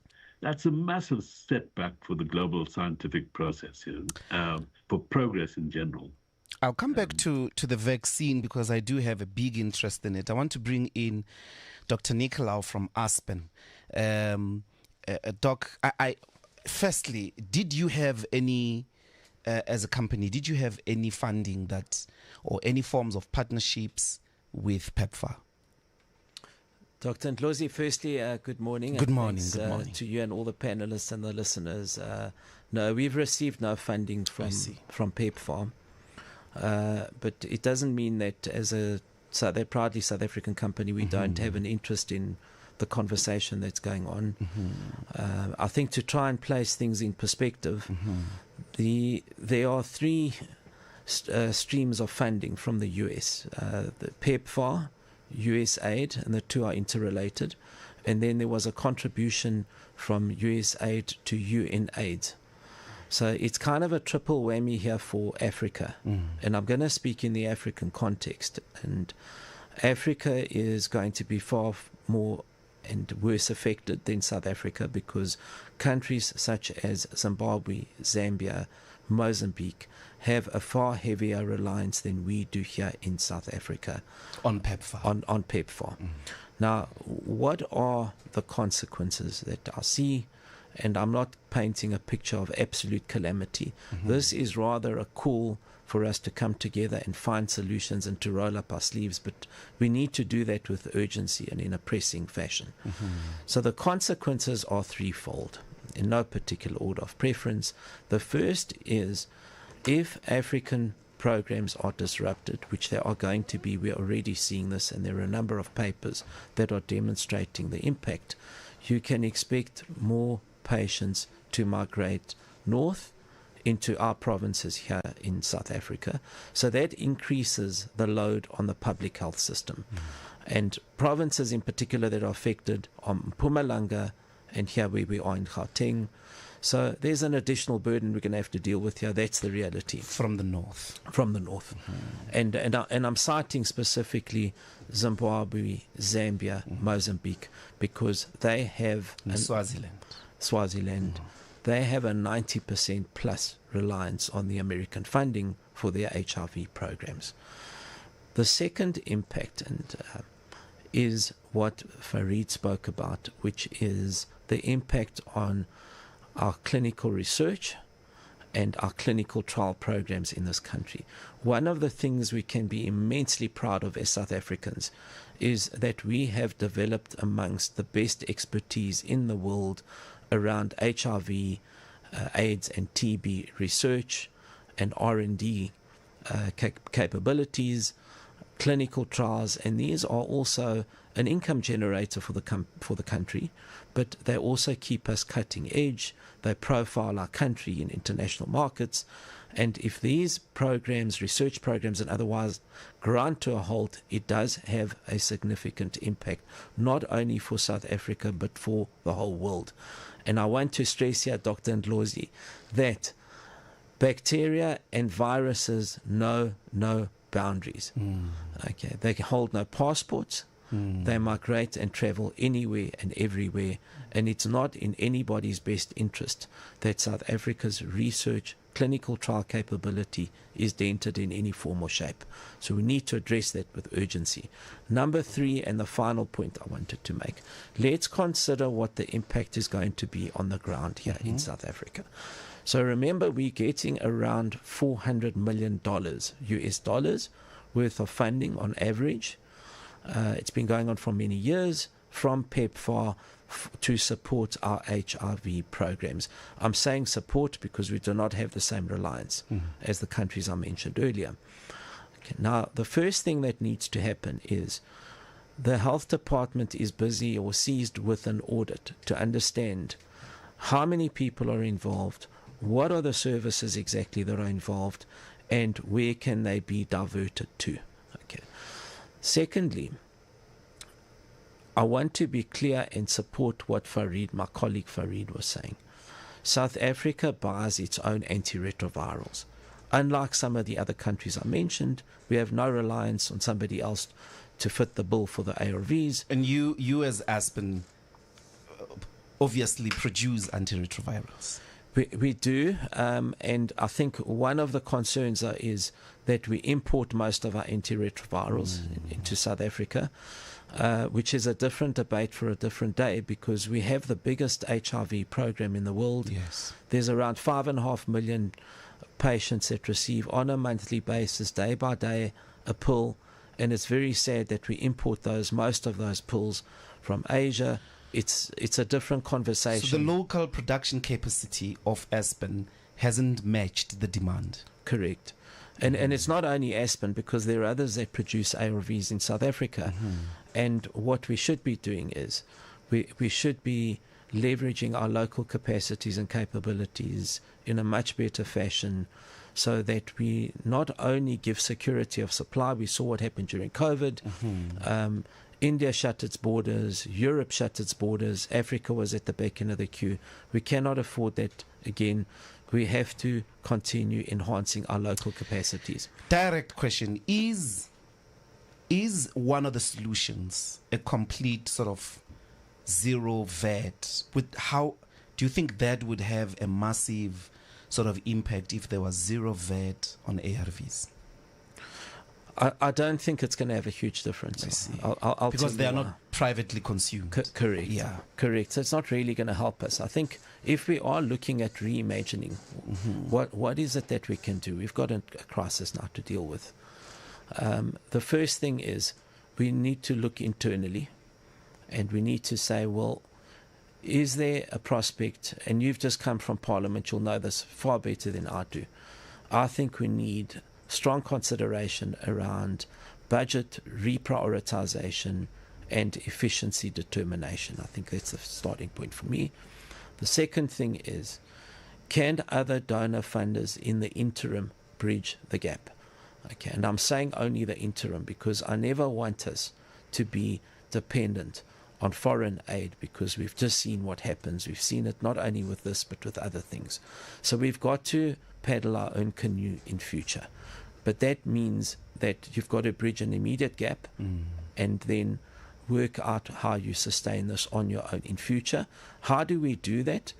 I believe that there is significant efficiency gains that can be realized here. And this goes hand in hand with the discussion on industrializing the country, getting a better multiplier impact I think it's crazy that we import most of these drugs because we're denying the fiscus a tax opportunity here. So there's that element. And then the final thing we need here is, and I'm pleased the health department are doing this, we needed a proper order to see 15,000 health workers were funded by PEPFAR. So we need to understand, are all 15,000 necessary? Of course, it's sad when anybody loses their job, but I think the most immediate need is not to disrupt patient servicing, supplies to patients, the services to patients. That's the most important and immediate need, because, Dr. Ndlozi, we can never afford to go back to where we were in our country in 2000 and 2001. We were on the edge of a precipice, far worse than anything. We've experienced a lot of challenges, you know them. Yeah. But that was a doom One and of the gloom worst scenario, and we just simply cannot afford to go back. So my final appeal here is, there are solutions. A lot of them lie in how you reprioritize and manage budgets, how you bring in the private sector in private-public collaborations. We've done that during COVID. It was very effective and efficient. We need to bring the public sector back together with the private sector. I know there's a bit of a standoff on NHI. I think we need to see past that, because my difficulty with NHI is we spend hours and weeks as a country debating this, but tomorrow morning there is a patient that's going to pitch up at a health facility. Let me bring in the DDG. Ndate Murewani, welcome to Power Talk. If you just joined us, this is Power Talk with me, Mbuyiseni Ndlozi. We are talking PEPFAR and USAID and its implications on our HIV and AIDS program in the country. Ndate Murewani, welcome to Power Talk. Are you there? Ndate Murewani? No, thank you very much. Yes, I'm here. Dr. Ndlozi, good afternoon, and good afternoon to my other wonderful friends. Yes. Farid and the other colleagues from all. Thank you. Can you hear me? Yes, we can hear you very clearly. I've got two direct questions coming from some of the comments that have been made by Farid and Nicolau here, who are with us, about the way forward. My first question, yes, you are audible. Can you hear us? Am I audible, sir? Yes, you are audible. Can you hear us? Hello? I'm not sure if I'm audible. I think because I can't hear anything. Okay, we'll come back to that. I'm sure the team will deal with it. Let me come back to you, Farid. In what form should the primary healthcare clinic be reorganized in response to the cut of funding?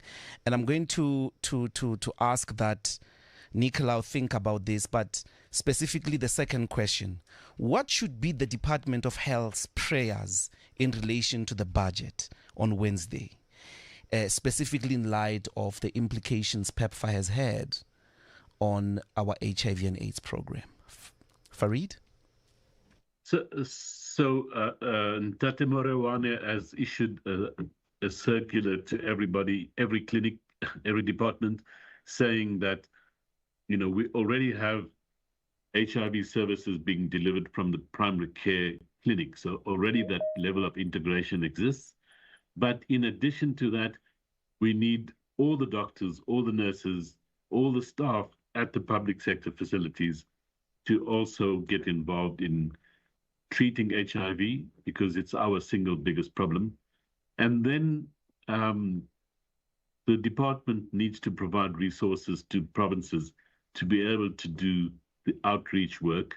Some of it can be integrated into the public sector, but some services will never be integrated. If you want to provide needle exchange programs to drug users in Pretoria, only NGOs can do that.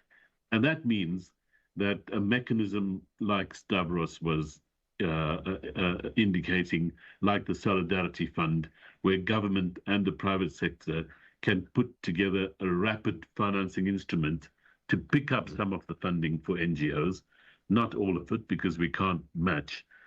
But at least that could give us the time to sort of transition.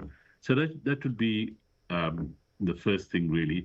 What the Department of Health should be asking Treasury, Well, that's a pretty difficult question, but I can tell you that there are efficiencies to be made within the public sector. There's, provinces are really struggling, and we've been writing a little bit about this with underfunding, but we do have a budget problem. But I think that the health department should, as a minimum, request some short-term funding to support some of the critical functions that the NGOs are providing. In addition to that, making sure that some of the critical support functions are taken over by the health department and funded. And not least of all, to provide some urgent relief for the critical research that we've been doing in this country, so that that's not completely broken. Are you anywhere close to discovering the vaccine for HIV and AIDS? Not close, but a whole new strategy to develop vaccines has been developed by Professor Glenda Gray and her team at the MRC, and this was what was funded by USAID. Government and other donors should step forward to support some critical aspects of that. I guess not all of it, but some critical aspects of it. In addition to that, in HIV, we have incredible progress with trying to find a cure now. We're trying to use new tools like injectable drugs. And if I could make a remark on the impact of PEPFAR on that generally, for instance, all the generic manufacturers throughout the world, a lot of their volumes were funded by PEPFAR. And the Indian manufacturers, for instance, will start to reconsider their work and their volumes that they produce, with PEPFAR affecting it. I think that opens a door for South African generic companies to step in and for government to work with them. But if you take a drug like lenacapavir, which is the new injectable, PEPFAR was going to provide a lot of funding to provide this, creating the market volumes that we need for rolling it out, bringing the price down. And those global supply chains are now also affected. That will, in the end, affect South Africa, but other countries in the continent.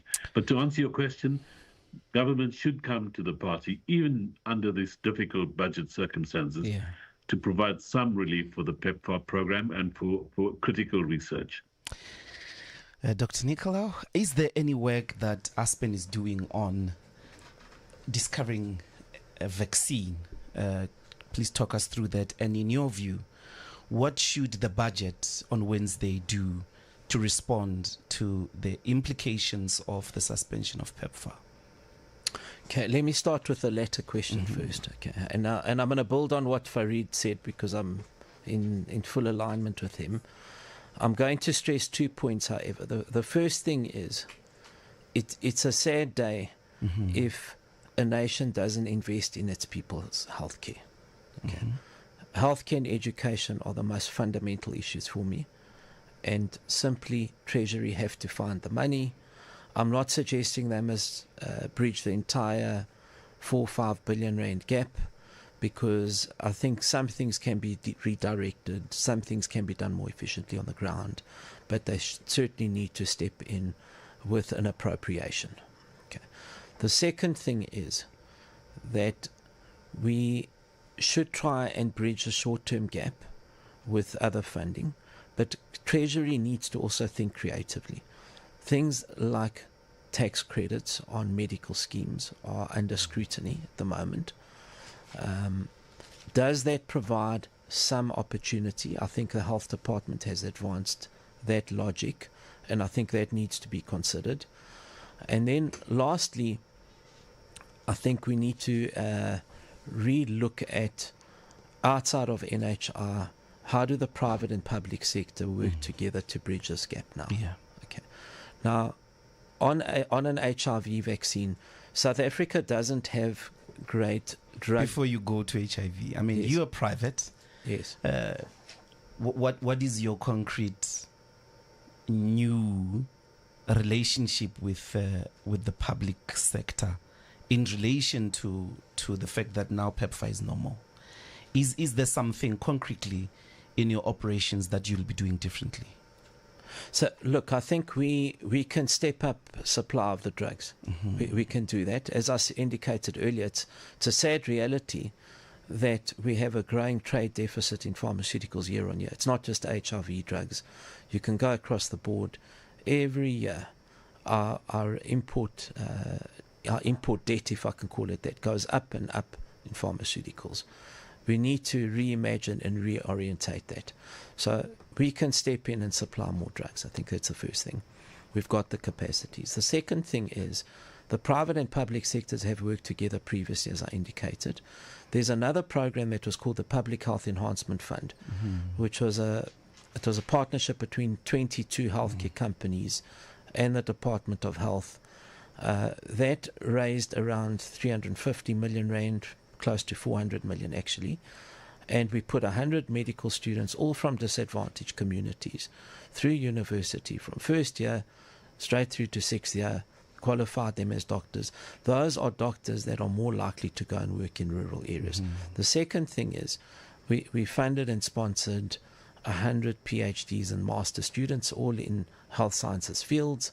That's an example of the Public Health Enhancement Fund. When we have worked together, we don't agree with everything always, private and public sector, but where we have a common vision, I think we have been successful. So am I right to say that there isn't some emergency team formed in Aspen to say, what do we do to strengthen public-private partnerships in light of the sort of immediate suspension of PEPFAR funds? Are you reacting as emergently as you should? So, look, I think that organised business, because, I mean, the response during COVID came from organised business. I don't think one single company can do this. Got you. So there are discussions around, do we revive the Solidarity Fund? Now, it's not an easy conversation because, as you know, organised business in South Africa is in a partnership with government in many other areas through the Business for South Africa formation, and it is something that we've discussed. But in the absence of getting that, what I call that audit, where you know, where are these people situated, how much is needed exactly, then it can be looked at. I'm not saying it will be supported on this occasion, but you need that information to have the conversation with urgency. Should I comment on the vaccine? Yes, please. Okay. I mean, you are Aspen. You probably do have a research focused on that. Okay. So South Africa as a country is very good at clinical trials. Okay.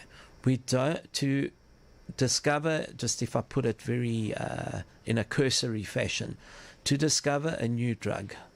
Let's say you were going to discover a new drug for, I don't know, lupus, as an example. That's going to cost a company between $1.5 to $2 billion. Okay, so it's unaffordable for any South African company. So how do we rely on our research capabilities? It's through partnerships. And in the case of Aspen, we have really done the country proud in developing manufacturing competence that is recognized globally and worldwide. And I think that's where we would place our focus, is can we leverage domestic and continental volumes to ensure security of supply and health security on the continent. Dr. Ndlozi, I'm talking a lot about Africa because I see part of the solution here. It's not just about solving South Africa's healthcare problem, because inevitably, if we have a functional health system here, but it doesn't function in Mozambique, it lands up being our problem. So we need to help ourselves to help the continent as well. That's Dr. Nicolau. The hour is normally never enough. I'm going to thank you both, gentlemen. Dr. Farid Abdullah, thank you so much for joining us, as well as Dr. Nicolau, who is here in studio. We're going to continue for 15 minutes or so with the DDG, who we couldn't get, and I'm going to put some of these questions and proposed solutions to him from the two gentlemen that we had in this segment of the conversation. Thank you deeply. We're going to take the news with Nyakalo Tefu. Stay tuned. On the other side, we've got as well Naz Borda. Thank you. Power News. The top stories at the Sawa. Several streets have been cordoned off in the Pretoria CBD to make way for Mkhonto weSizwe Party's march. And Transport Minister says the families who lost their loved ones in the tragic Free State crash will now be able to view their bodies. With the news at 11, a very good morning to you. I'm Nyakallo Tefu. Several streets have been cordoned off in the Pretoria CBD to make way for Mkhonto weSizwe Party's march. Members of the party, joined by its Military Veterans League, are currently gathering at Church Square ahead of the march to the National Treasury and Reserve Bank. The march is against the 2% VAT increase and the pending liquidation of Itala Bank. We now cross live to Power News' Lerato Motsa, who is there. Lerato, it's all systems go that side. Well, indeed, Nyakalo, all is set for MK Party's march. The party's leadership, which includes Mzwanele Manyi, Lati Montana, and Siyabonga Gama, are among members of parliament joining today's march. They're expecting 3,000 members to march to Treasury and Reserve Bank. The party is calling on Treasury to save Itala Bank, arguing that since it was established in 1958, it has assisted African business people, especially farmers. It will also hand over a memorandum of demands at the Reserve Bank as it says no to VAT increase, defending that the poor already find it difficult to put food on the table. Speaking to Power News, MK Party Member of Parliament, Lati Montana, had this to say. Let's give relief to South African households, and within that is something that can be done. Within the Minister of Finance in particular should also go and zero-rate more foodstuffs. Very recently we received a presentation from Stats SA, Statistics South Africa, which indicate that the majority of South Africans spend over 60% of their income, disposable income, on food, on transport, and of course on electricity. So it's quite clear that there are clear areas where we can give relief to South Africans today. Police are on site to monitor the march. Lerato Mosa, Power News, reporting live from Church Square in Pretoria. In other news, Transport Minister Barbara Creecy says the 10 families who lost their loved ones in the tragic Free State crash will now be allowed to view their bodies. The minister says this is due to the completion of autopsies for investigations by forensic pathologists. The crash, which claimed 10 lives and injured 22 others, occurred earlier this week on the N16 not far from Reddersburg towards Smithsfield, resulting in the death of 10 individuals.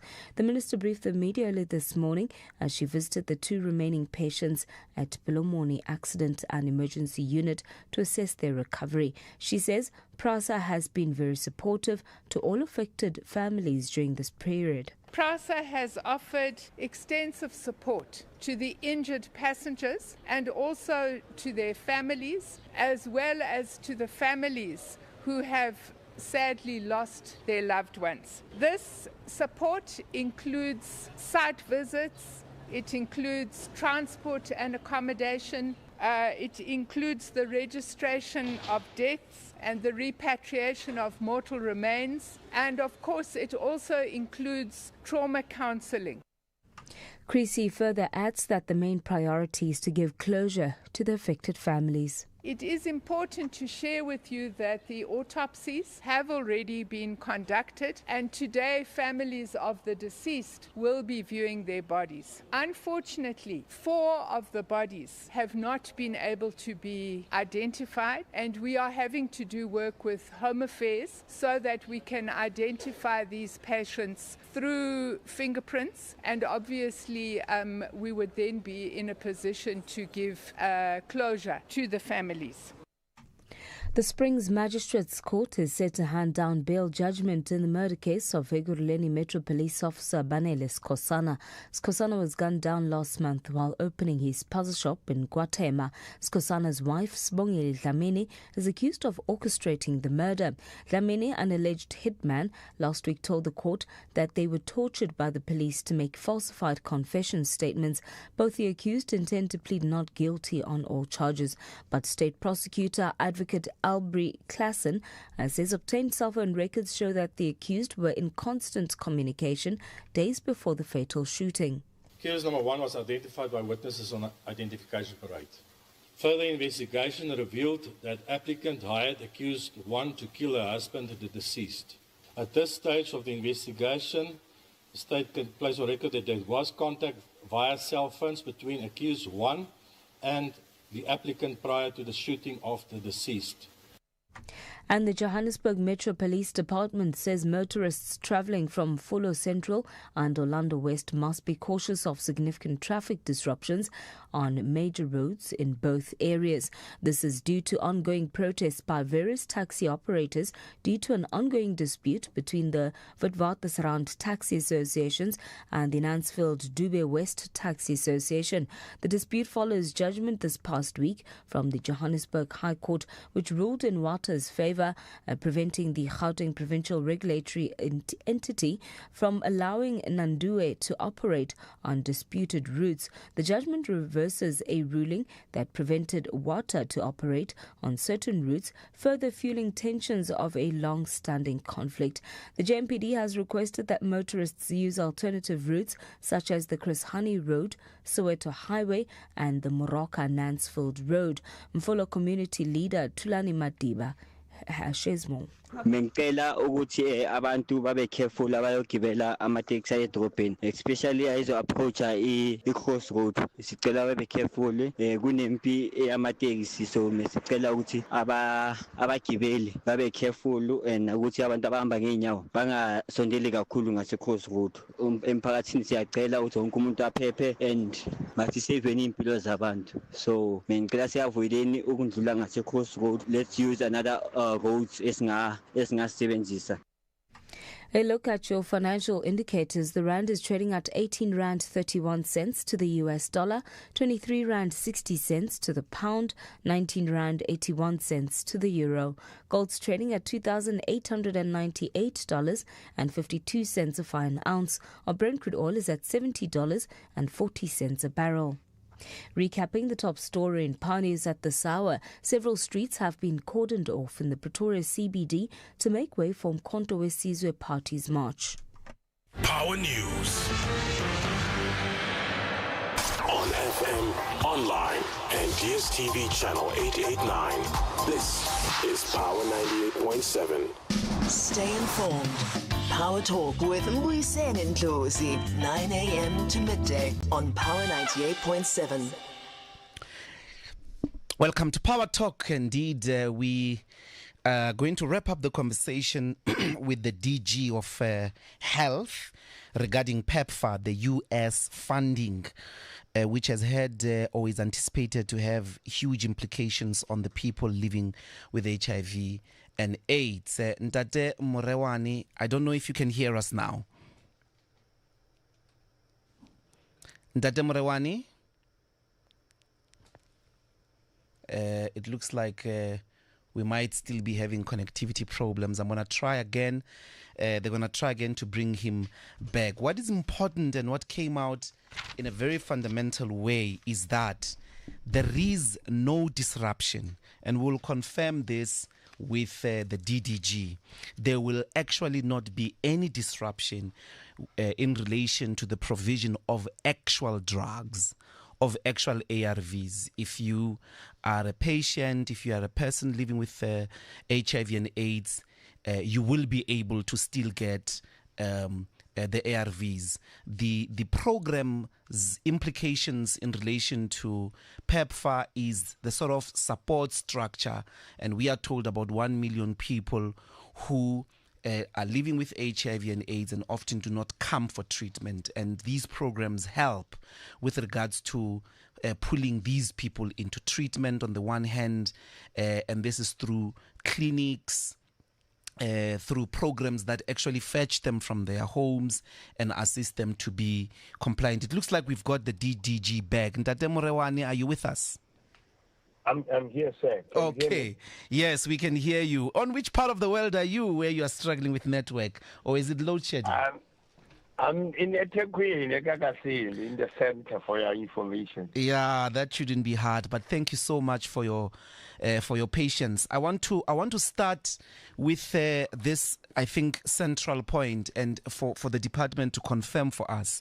Is it true that indeed PEPFAR didn't or is not going to affect the actual provision of ARVs, that is not what is affected, that they'll continue in most of the parts of the country where ARVs were being found by patients, they will continue to find them? No, so thank you very much for allowing us an opportunity. And I really listened to an interesting discussion before the news, and the people that we're working with were really very truthful in reflecting on the situation. I think, Dr. Ndlozi, we need to locate the availability of ARVs at 2 points. We are providing, as South African Government Department of Health, 90% of the ARVs from the domestic funding. Mm-hmm. And that we can tell every South African will not run short of ARVs when they go to the clinics. But with regard to what the impact of the withdrawal of the fund of PEPFAR support would do or may do is that you may find that in areas where there have also been some mobile services, in areas where they had deployed additional staff in our facilities, mm-hmm. then the staff that's remaining may be 2, 3, 4 people less than what they used to be. And therefore, people may then experience some delay in terms of, accessing their medication, almost like in any shop. If 4 tellers were to take a break, you'd see the queues increasing. I think that's what people will experience. But in terms of availability of medicines, I want to assure South Africans we don't have problems with that because we have stocked the adequate supply in our pharmaceutical depots and even in the facilities. That I can assure South Africans that we have.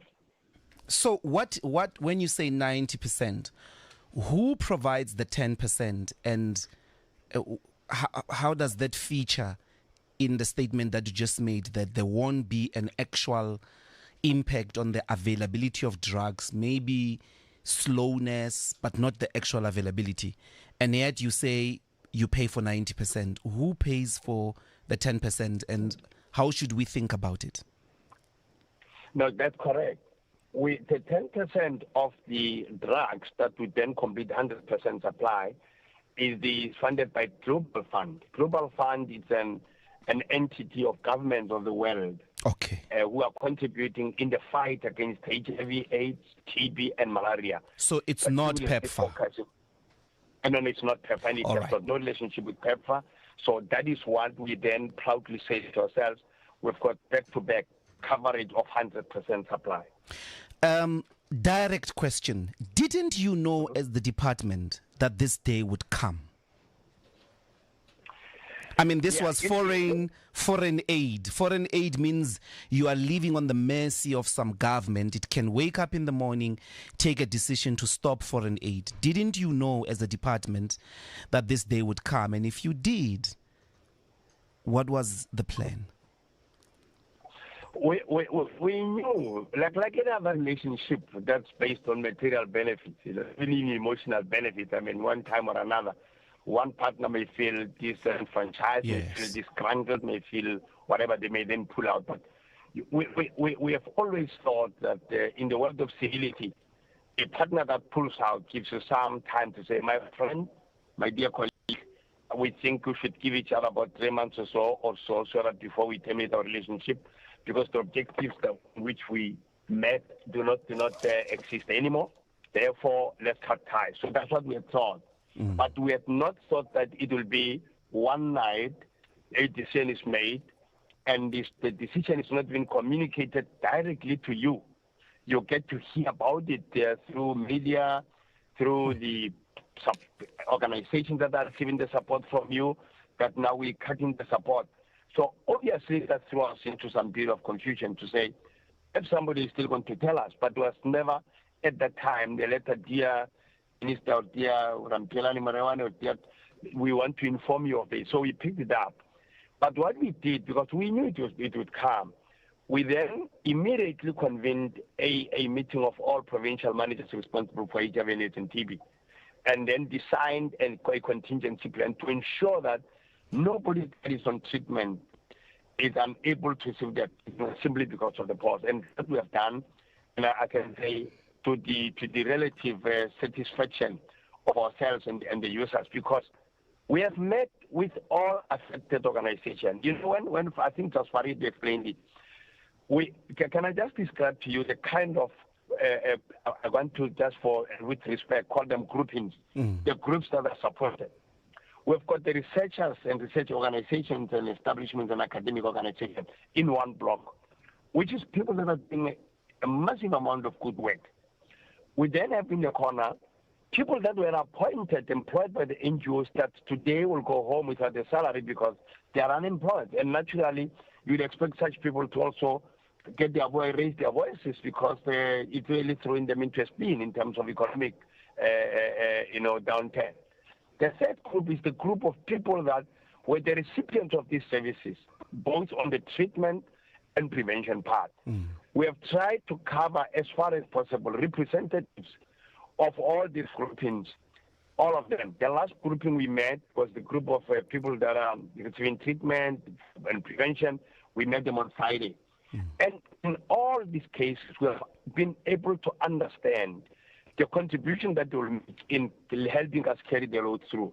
Yeah. The last point that I want to make is that one of the colleagues, I think is a colleague that came towards the end, was to say, in our analysis, because we did a full analysis, Dr. Ndlozi, of knowing where is each and every person that was appointed here, what service they were rendering, what is their category, which organizations they were working for. Now we know where all of them were. Of course, there may be somebody who may have missed. I don't want to claim 100% cover, but we have to the extent that we could cover everybody up to almost 24,000 or so people. But we also had to recategorize them into patients-facing people that are every day dealing with these individuals in our health facilities, which is what brought us to 15,154 people. Then we realized that the balance is those that are doing prevention work in the communities, because what we call key populations are not necessarily going to confidently come to public health facilities because of stigma that they are like, they'll be stigmatized and discriminated against. Because, for an example, men having sex with men may not be happy to come to public health facilities. Because of time, Ndade Morewa, and I apologize for this, Ndade Morewa, I get that. I want to push you in your closing statement when you wrap up 2 urgent questions. Are you thinking about the pressure on the health system from outside the country, Swaziland, Zimbabwe? Is there a plan? And secondly, what will be your prayers in relation to the budget on Wednesday? Just in the next 2 minutes, and I apologize for that because of time, and maybe we will make more time later in the week. But if you could cover those 2 aspects in your closing remarks. Firstly, is there a plan for the pressure that is going to come to our health system from the north of the border? One, and secondly, what will you be looking for from Treasury in light of this impact by PEPFAR? Yeah, in about a minute and a half, let me just deal with it.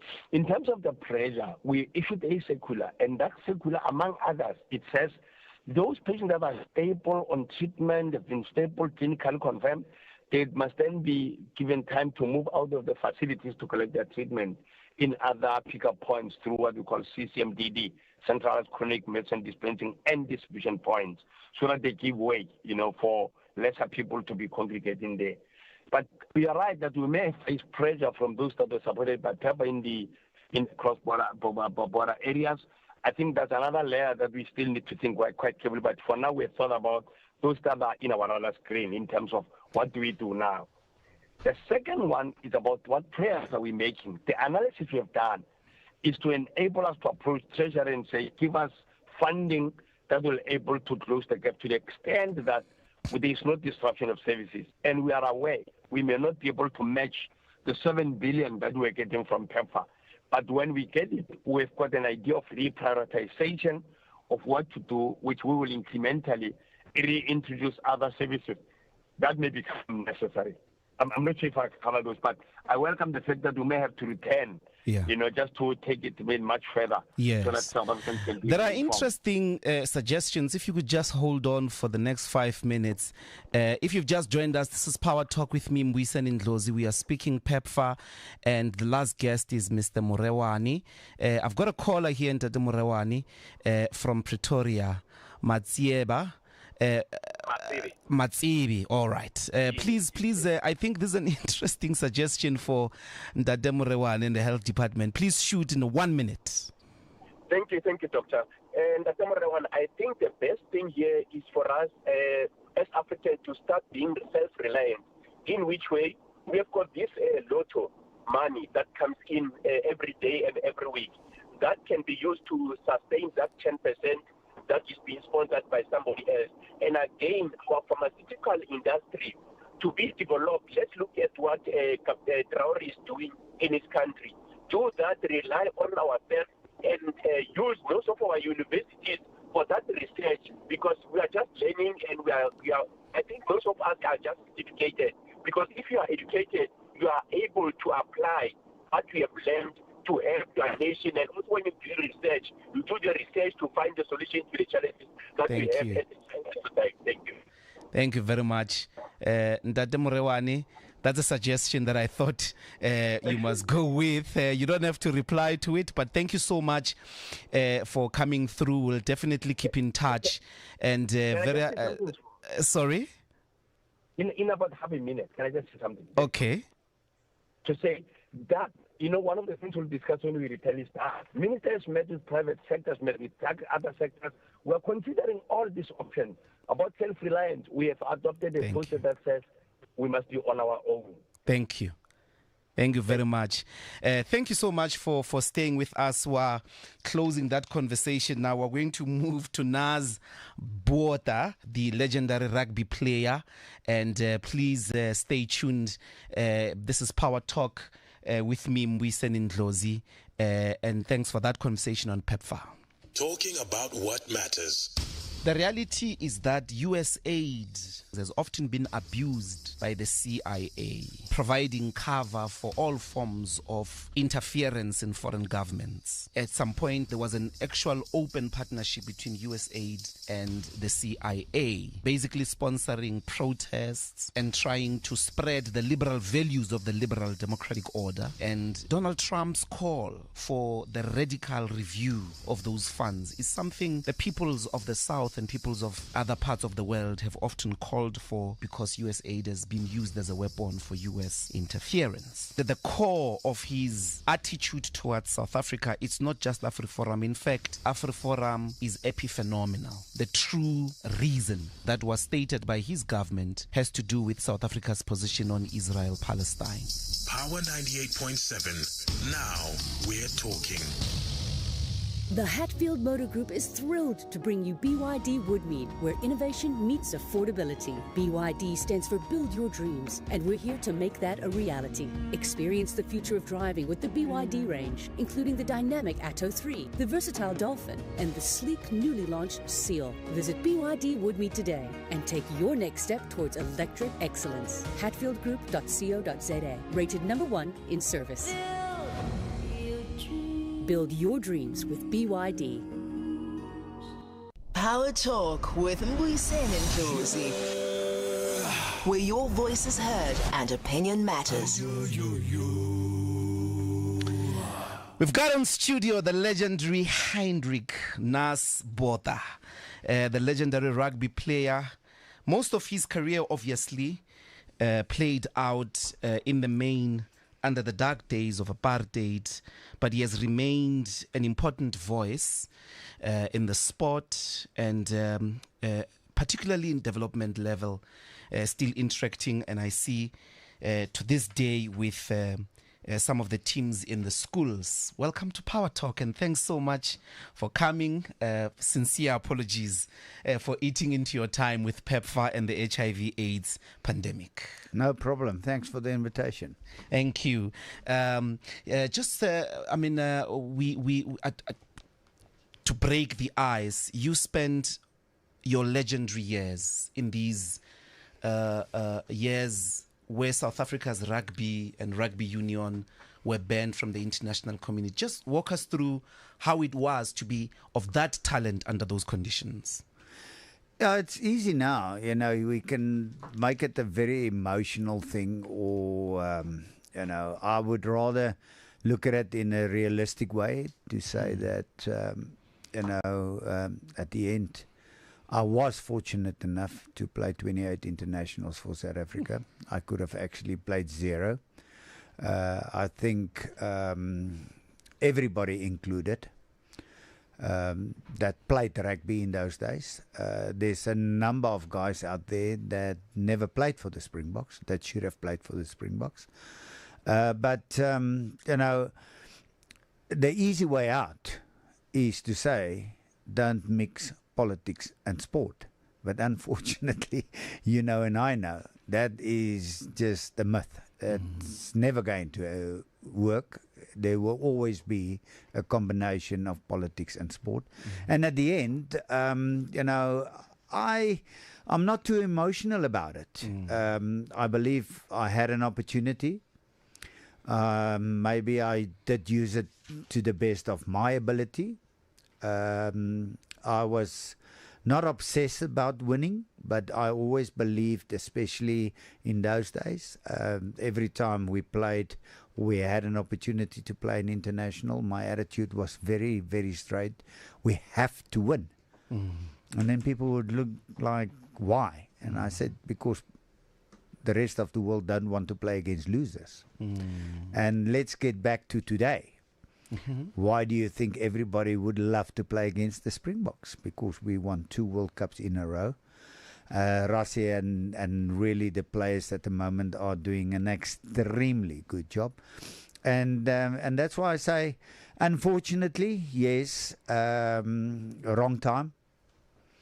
Unfortunately, politics did play a major part. I take 81 for argument's sake. When we went to New Zealand on a very difficult tour, where we weren't allowed to say anything. Instead of empower us by giving us some knowledge that if you do ask me a question, I can give you a proper answer. You know, but it was a little bit like, don't say too much, and you know, you're here to play rugby. Absolutely. I actually saw it that I played rugby because I represented my country. That's what I did. When I played for the Springboks, I always say people need to understand. On that given day, you're one of 15 players representing 30, 40 million people, as Francois said after winning the World Cup in 95. It's not the guys only on the field. It's everybody in this country. And you know and I know, since 95, is actually the building blocks for success. People look up at the rugby because we extremely successful since 95 playing World Cups. Yes, we did go through some stages where there was not a nice word you could say about our results. We did play some bad rugby at stages. But that's just, I would say, the way life works, isn't it? I do want to come back to these politics because I think they're haunting us again in a different form. And how rugby has been central to Madiba's project, to many presidents after him in bringing the country together. People together across races, across classes. We're going to take the headlines with Nyakallo Tefu. Please stay tuned. We're in a conversation with the legendary Nas Botha. It's a Power Talk with me, Mbuyiseni Ndlozi. Let's take the headlines. Nyakallo. Thanks, Mbuyiseni. Good morning once again. In news making headlines at this hour, Transport Minister Barbara Creecy says the 10 families who lost their loved ones in the tragic Free State crash will now be allowed to view their bodies. The minister says this is due to the completion of autopsies for investigations by forensic pathologists. The crash, which claimed 10 lives and injured 22 others, occurred earlier this week on the N16 not far from Reddersburg towards Smithsfield, resulting in the death of 10 individuals. The minister briefed the media earlier this morning as she visited the 2 remaining patients at Bilomoni Accident and Emergency Unit to assess their recovery. She says PRASA has been very supportive to all affected families during this period. PRASA has offered extensive support to the injured passengers and also to their families, as well as to the families who have sadly lost their loved ones. This support includes site visits, it includes transport and accommodation, it includes the registration of deaths and the repatriation of mortal remains, and of course it also includes trauma counselling. In other news, Pick and Pay employees working at the store's Silverton Crossing branch in the city of Tshwane are currently picketing against plans to retrench workers. Employees say some 51 staffers have already been affected by the company's unfair retrenchment practices. Workers, with the support of the EFF in the region, say they have not been formally informed of the retrenchment plans. This lack of transparency has caused unnecessary confusion and distress as they are uncertain about their entitlements and the steps they need to take. Despite attempts to resolve the matter through dialogue, Pick and Pay legal representatives have refused to engage with the EFF, sparking concerns about the company's commitment to treat its employees fairly. More on these and other stories at 12. Your daily dose of great and insightful conversations, preparing you for the day ahead. Power Talk on Power 98.7. Welcome back to Power Talk with me, Mbuyiseni Ndlozi. We are having a guest in studio, the legendary Nas Botha, and talking about rugby and nation building. I want to go back to 2 things. One is 1981. I watched, I'm very younger than that. I watched on a lot of documentaries about South Africa's rugby team and the international sports boycott. You say you were there in 81 when New Zealanders came into the field and actually did a sit-in refusing the Springbok to play. I mean, you were obviously talented player, young. Did that in any way have an impact in you and your understanding of race and racism and its place in the world at the time, the fact that people were rejecting apartheid? There's different ways to look at it. Mm-hmm. And that's what I said to you a little bit earlier. Fortunately, I'm not too emotional about things. Mm-hmm. That doesn't mean I'm not interested in things. The one game was cancelled in Hamilton because they invaded the field and we weren't allowed to play. And then also the last international, the flower bomb test, where the guy with the little plane threw things out the plane. Okay.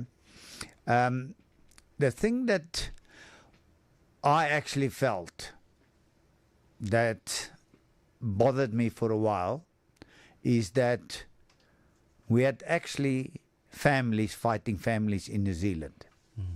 Now that's not the way to go about things. Think about it.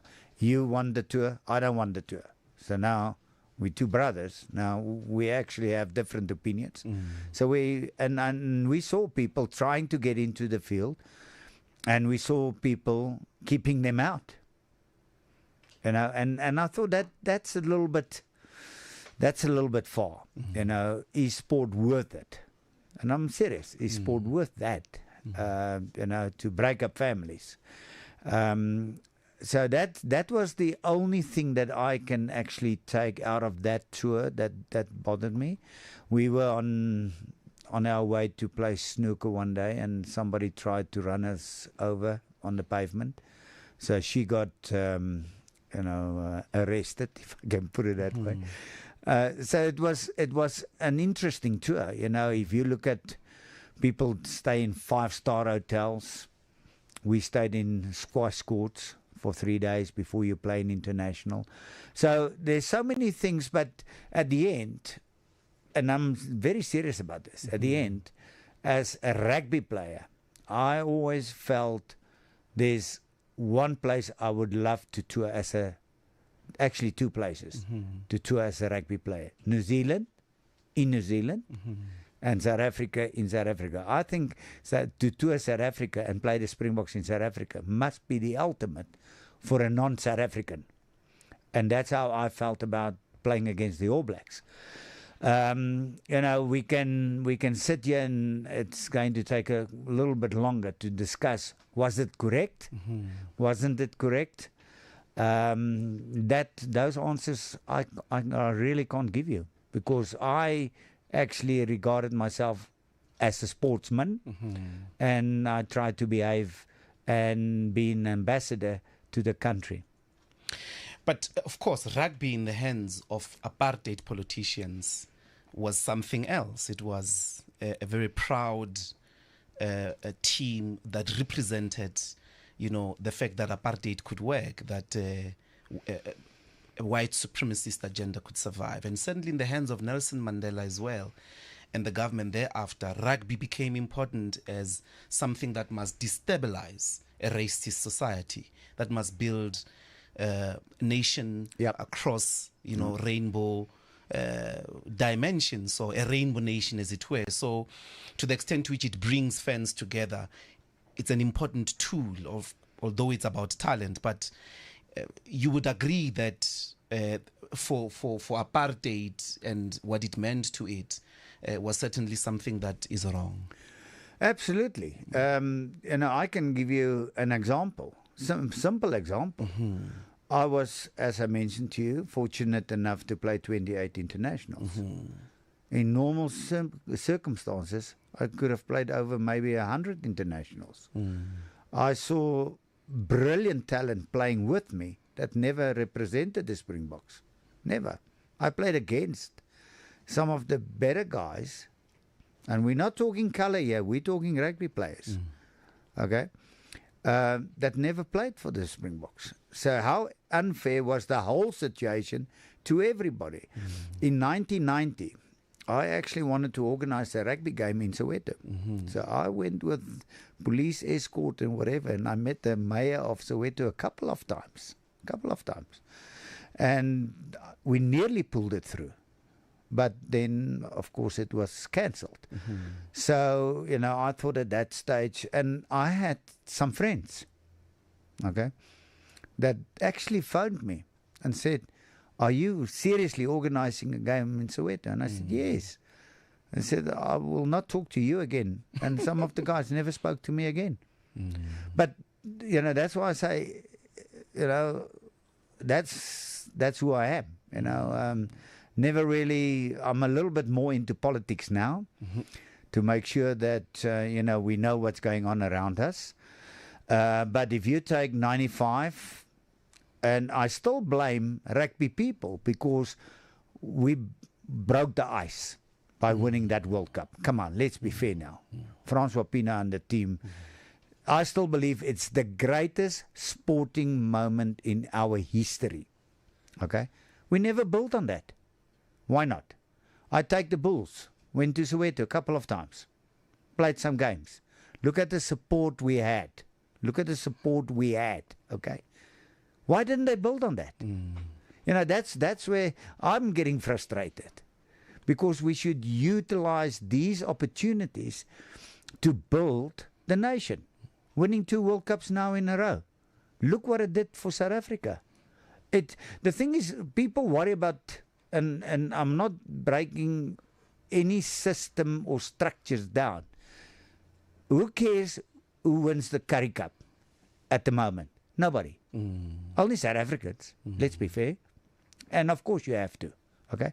URC, us and a couple of teams in France, Ireland, Scotland and Wales and Italy. Investor Cup, then you pull England and France. Winning the World Cup, everybody in the world knows who South Africa is. And that's the magnitude of winning World Cups. And that's the power thing of winning World Cups. But we can't just win the World Cup and be festive for a month or two. We should utilize all this to actually be a better nation, isn't it? To actually sit around the table and agree about more things than we actually disagree with. And I would love to see the day. Maybe I won't see it in my lifetime, but I would love to see the day where we sit around the table and talk as South Africans and not this South African or that South African. If you've just joined us, this is Power Talk with me, Mbuyiseni Ndlozi. We are having a conversation with the legendary Nas Botha. We're going to take lines if you want to interact with him. 0861 987 000. That's our studio line. Our WhatsApp line 083 303 7093. You're saying now you are more political than you used to be. And I want to pull you into this conversation about the significance of rugby. Some of us, and certainly me, have very little relationship, as it were. We still think there's still a lot of transformation that needs to happen. And you mentioned these moments when there was an opportunity to build on the 1995 moment and the 2 World Cups, to navigate racial barriers. So what are your politics today? If, God forbid, you get 20 more years, what are the practical ways you think a building up would materialize with regards to making the sport more accessible to the marginalized communities, to black players, to black supporters in South Africa? Firstly, I would think that we need to create opportunities for everybody. I think there's a lot of people that's doing extremely good work in that field. Okay, I'm at Eldorraine High School. We actually went to see another high school to actually work with us, but there's certain things that we need to sort out, the nitty-gritty, for that to make it happen. 99% of their players are black. Okay, so that it's not. See, I'm not a guy for. How can I put it? I've got a nice word, but it's not a word that you use on air. For nonsense. That's a good word. I've got a better word, but that's the one I'm not going to use. This is the good one. Nonsense. Okay, that will be very self-explaining. I think on the other thing is what we need to also do, and I'm going to give you. And this is only my opinion. There's nobody else's opinion. Yes. We find a diamond in the middle of Soweto. What do we do first? Pull him to a white school. And I don't mean it badly. You know what I'm talking about. Maybe it's time for Soweto to have a sports school and keep their own diamonds there and help making sure that we develop those diamonds. Because if you take some of the greatest sportsmen in this country, weren't white. And if you actually calling me a quota player, I would actually be quite upset there. Because it's all, for me, it's about one thing, it's about talent. If you're the best guy, if South Africa in the next World Cup have 15 black guys playing for South Africa, are you going to support them? Yes. Am I going to support them? Absolutely yes. Why? Because they're the best. See, I don't see, and I know people can say, oh, but that's a cliche word. I don't see color. I don't see it. I look at talent. I see. That's all I'm looking at. If you're the best and you deserve to play, you play.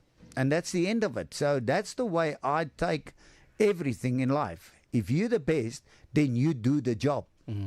And that's my point of view. That's why I say that's my attitude. And I would love to see. I actually went to see the Minister of Sport in 1986. Okay, were you born then?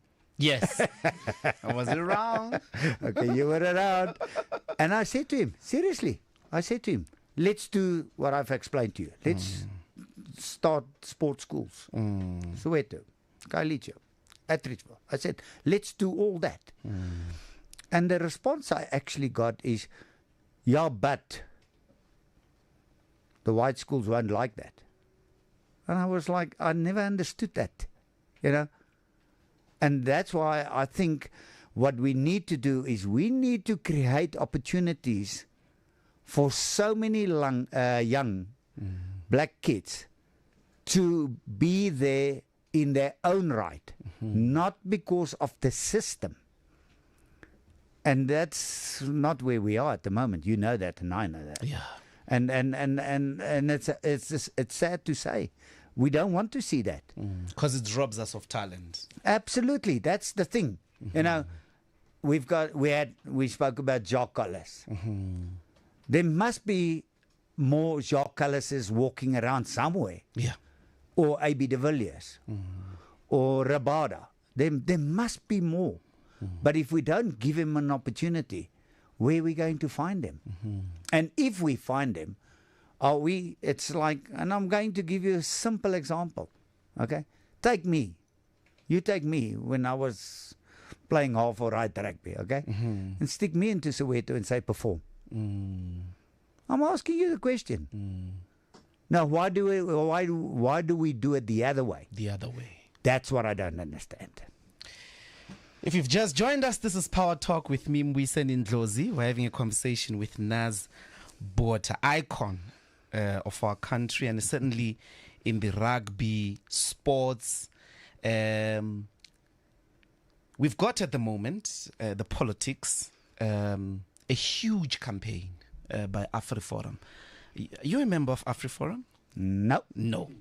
But we've got a huge campaign by AfriForum that basically is making a case that white people are under a genocidal attack in the country.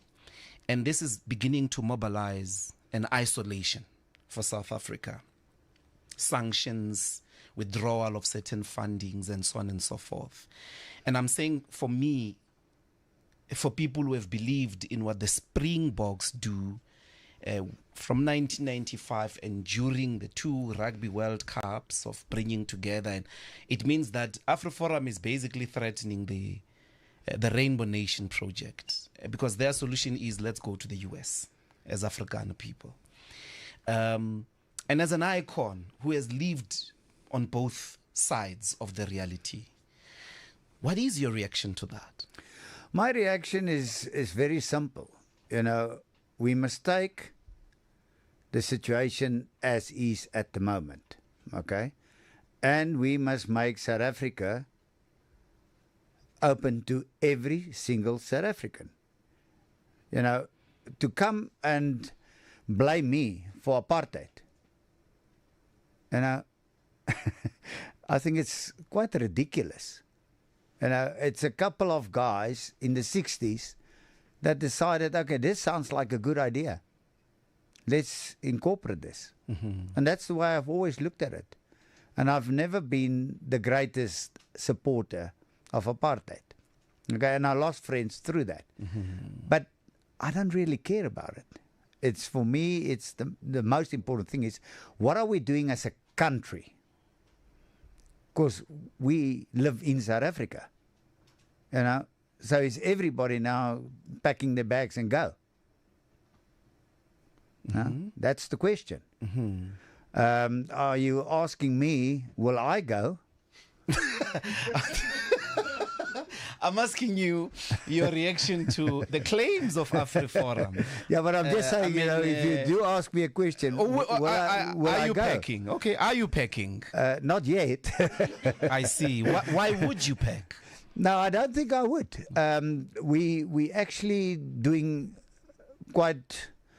We've got a company that's working on genetic brain profiling, and I think it can assist everybody in the world.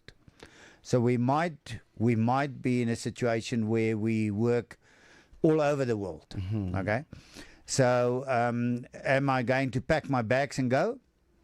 No, But if it comes down to that the business, like any other business, takes you to somewhere else, then we would actually consider that. But it's got nothing to do with the politics. I see. Absolutely But nothing. are those with the correct politics that AfriForum is campaigning about in the US?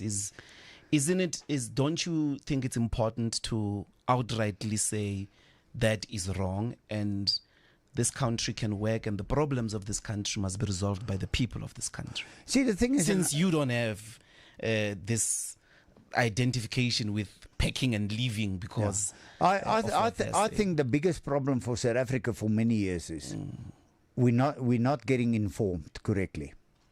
Why do people do things? You know, even you can talk any government, they never inform the people who puts them in positions to run the country, the people. So any decision they make must be to the advantage of whom? Of the people, not of them. I've got a question that I always throw around. People talk about government land. And then I ask the question, but isn't all the land the land of South Africans? Why is it the government land? Now tomorrow we've got another government, then it's another group of people that's deciding about land. You see where I'm coming from.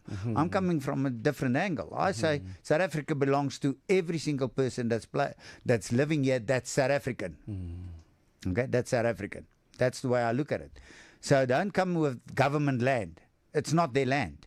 It's our land. You and me. Got you. We're going to take your calls if you've just joined us. This is Power Talk with me, Mbuyiseni Ndlozi.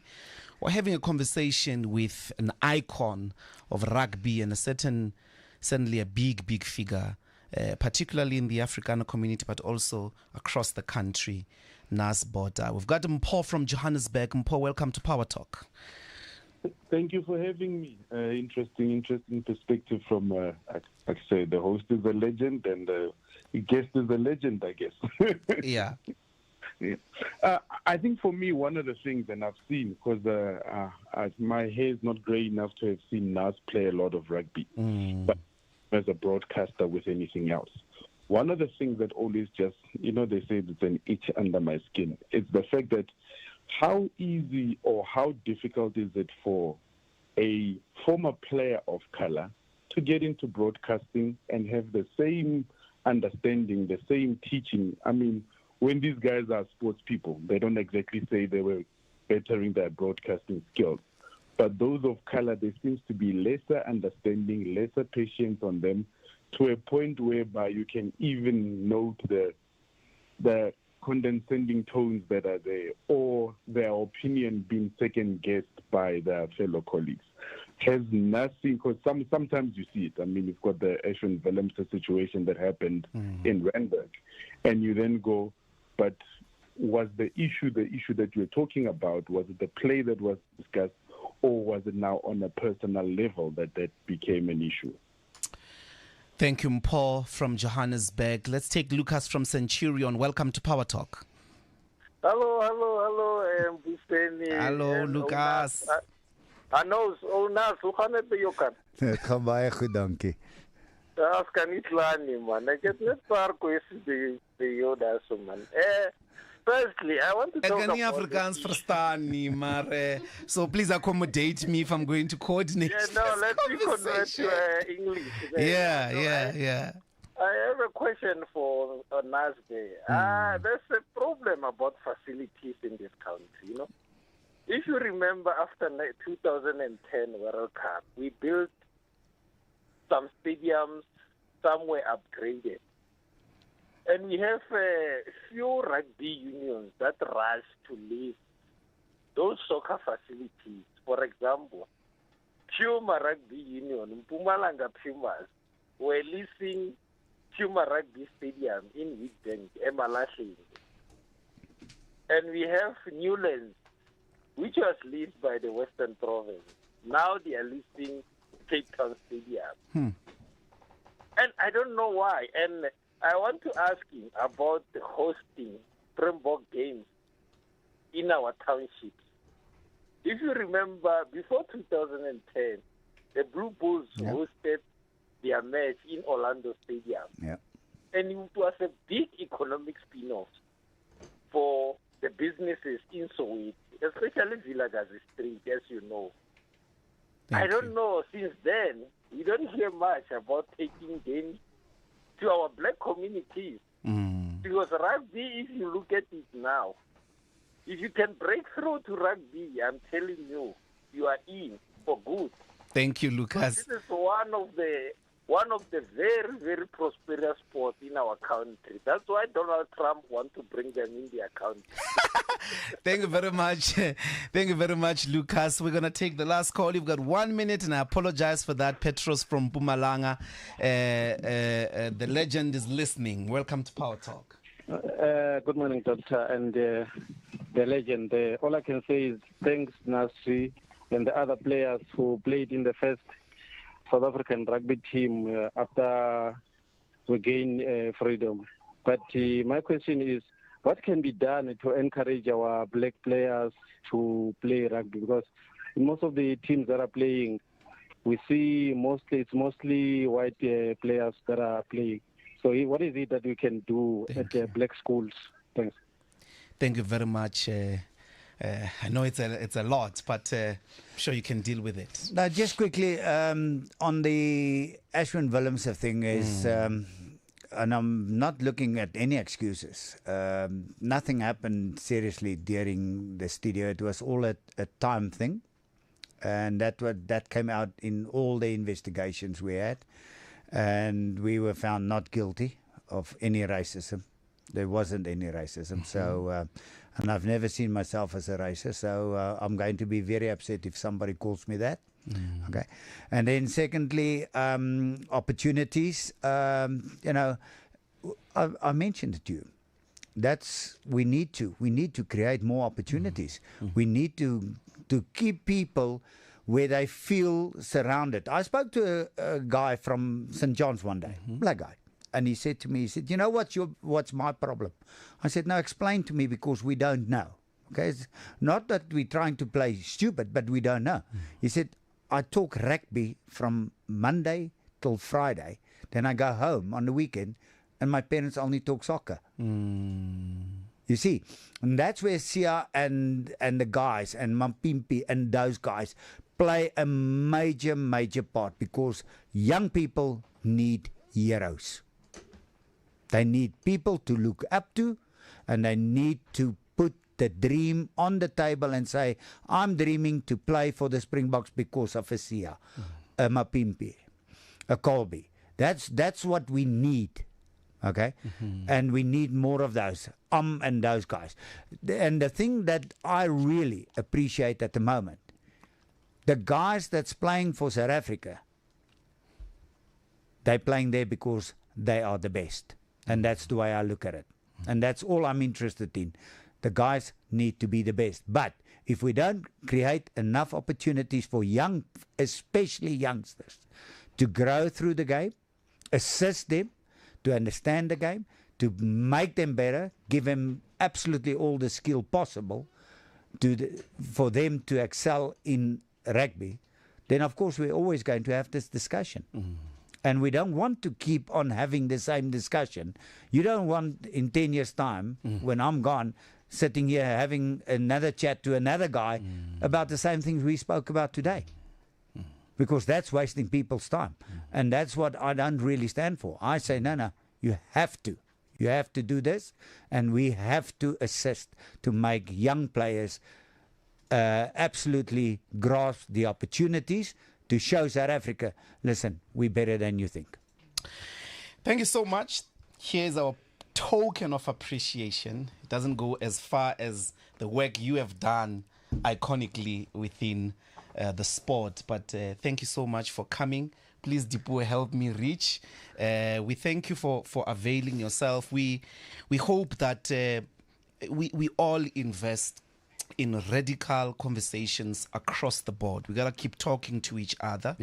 But we also trying to give platform to icons like yourself to continue speaking not only to the present, but to the future. And thanks for availing yourself. And I'm sure the Power Talk listeners have benefited too much from that conversation. No, thanks for the invitation. I really enjoyed it. Thank you. That is all from me today and the Power Talk team from Mbuyiseni Ndlozi. Tomorrow we are going to speak about the DRC. What's happening to our soldiers there? Are they trapped? Did they get defeated in their confrontation with M23? When are they coming back? Should they be coming back? What are they doing there in the first place? Who are the Banamulenga? Who is M23? Terrorists or freedom fighters? Let's meet tomorrow. Stay tuned for the headlines. In fact, for the news at 1200 hours with Nyakalo Tifu from us here. Till we meet again, Dintanda Nonke Makai. Power News. Thanks, Mbuyiseni. The top stories at this hour. Several streets have been cordoned off in the Pretoria CBD to make way for Mkhonto we Sizwe Party's march.